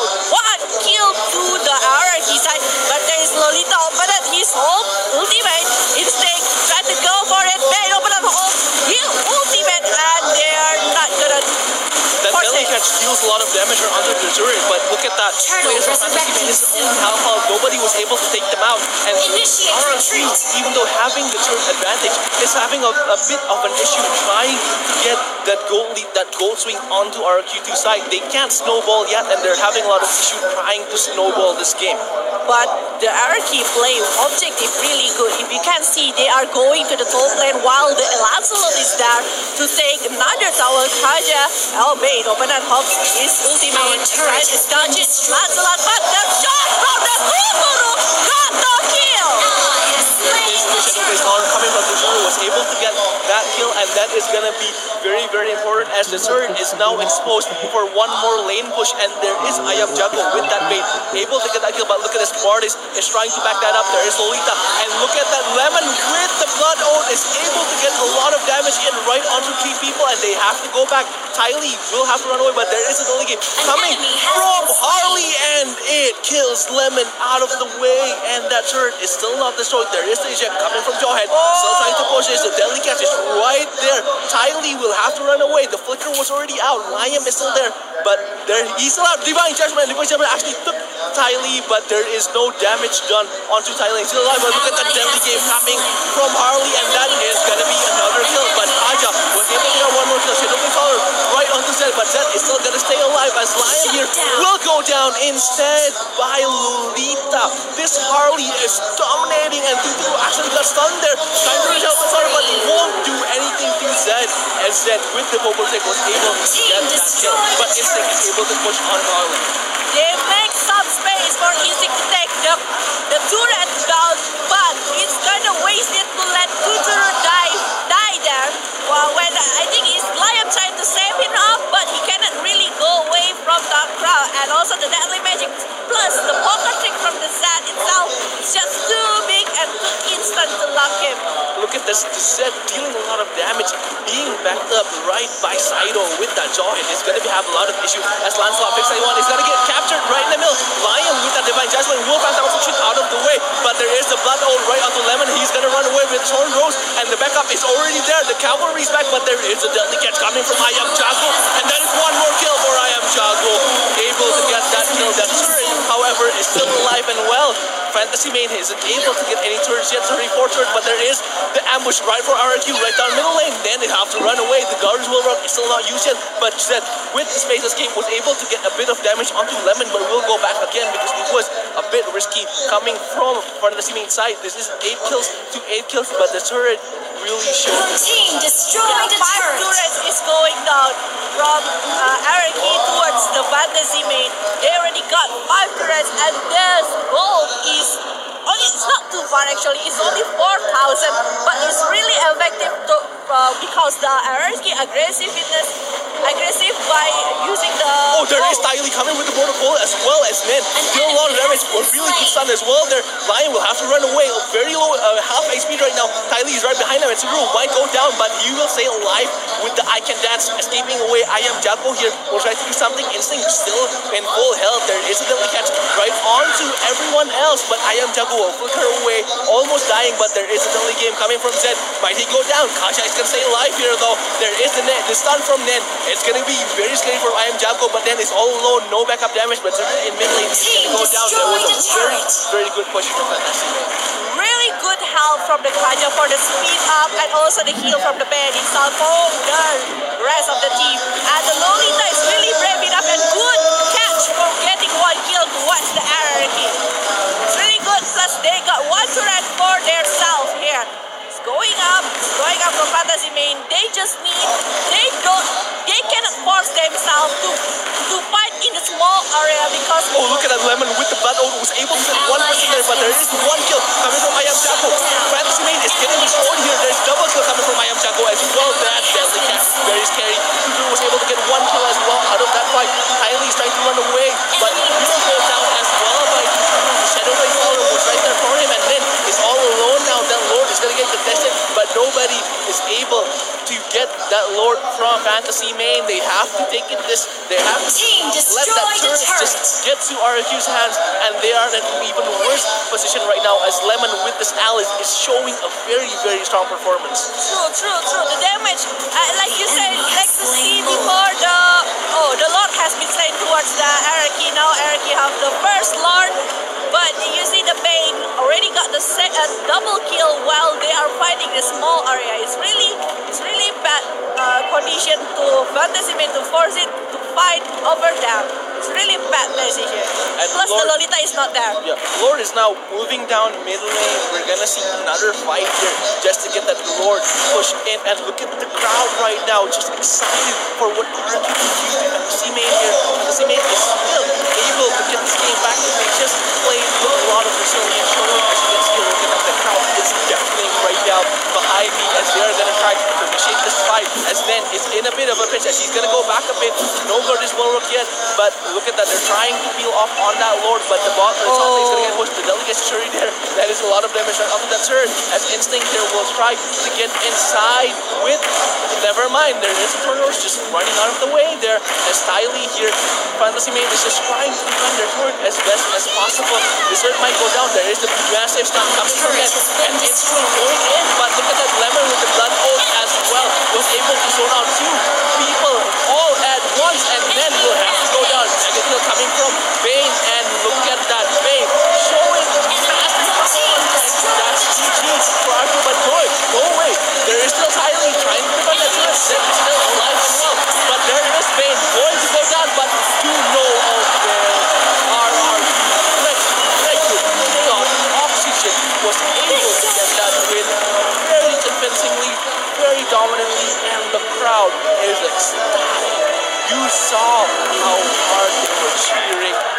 having goosebumps, and this is crazy. Look at that crowd. Just look at that crowd. Oh my god, this is the best game until today from yesterday. You know, the hype is just too real. And the way that Aaron keep playing it is just smooth. They play really well. And I really love the band in this game. I really love it. RIQ has 2 wins now in their pocket. Their last enemy is gonna be Ethos. That's gonna be a hard match. We're gonna see them at the end of the day. Yes. And it's gonna really prove how well these 2 teams is gonna work, because Ethos also has one more game because they remain the dominant team in that group. If they can win this, it's gonna be massive on that final deciding match. But look at this crowd. However, before we go and tangents about this game as well, we're just gonna leave it back into the panel desk. Guys, take it away. Thank you so much, Hachiken. And indeed, the king has returned. RRQ with a solid performance, and Oli, I think you're pretty happy right now. Of course, it's not just like RRQ winning, they winning in dominating vision, and the one day I predicted that Tuturu will just kill everyone. If you can see there, Tuturu level 15, 6 kill, 2 deaths and 6 assists. He always be there for his team, and he always push forwards. Yeah, he always pushes forward. KBC, what do you have to say? I feel like RRQ had a very close game with Fantasy Main. Fantasy Main actually did some parts that they could have turned the game into their tide, but it was a little too late on the second. They were losing wars, unnecessary losses in the round, and RRQ took advantage with every single objective. Indeed, you can see that it is actually a very fast game as well from both teams. As you can, we can put this into a statement that the fast-paced meta has been working out for well. It's just that who or which team will use this meta into the finest craft of his or her team. Indeed, and you want to see, I want to highlight, I want to say is that Zen on the Harley playing pretty well. 6, 2, and 4. He is level 13, the highest level in his team, and he did a fair amount of damage, I'm pretty sure. I want to see more Harley throughout his tournament. I don't know why I'm actually Kagura instead. I think Harley is so much better because the damage up with the burst is insane. Kagura brings a lot of team fight presence, but you can't really have that with all the other picks, right? You have like a, let's say, Jawhead or Archive. You already have that team fight presence. You don't need a Kagura to back you up. You need more damage. Yeah, I think Harley is gonna be the more pick up now before the Kagura, and it's just that in this game, I think it's just very hard for the Jawhead to do anything because he was very aggressive, but the opponent actually play very aggressive in the other lanes. They play in the whole side of the other map where the Jawhead isn't even there. I feel like the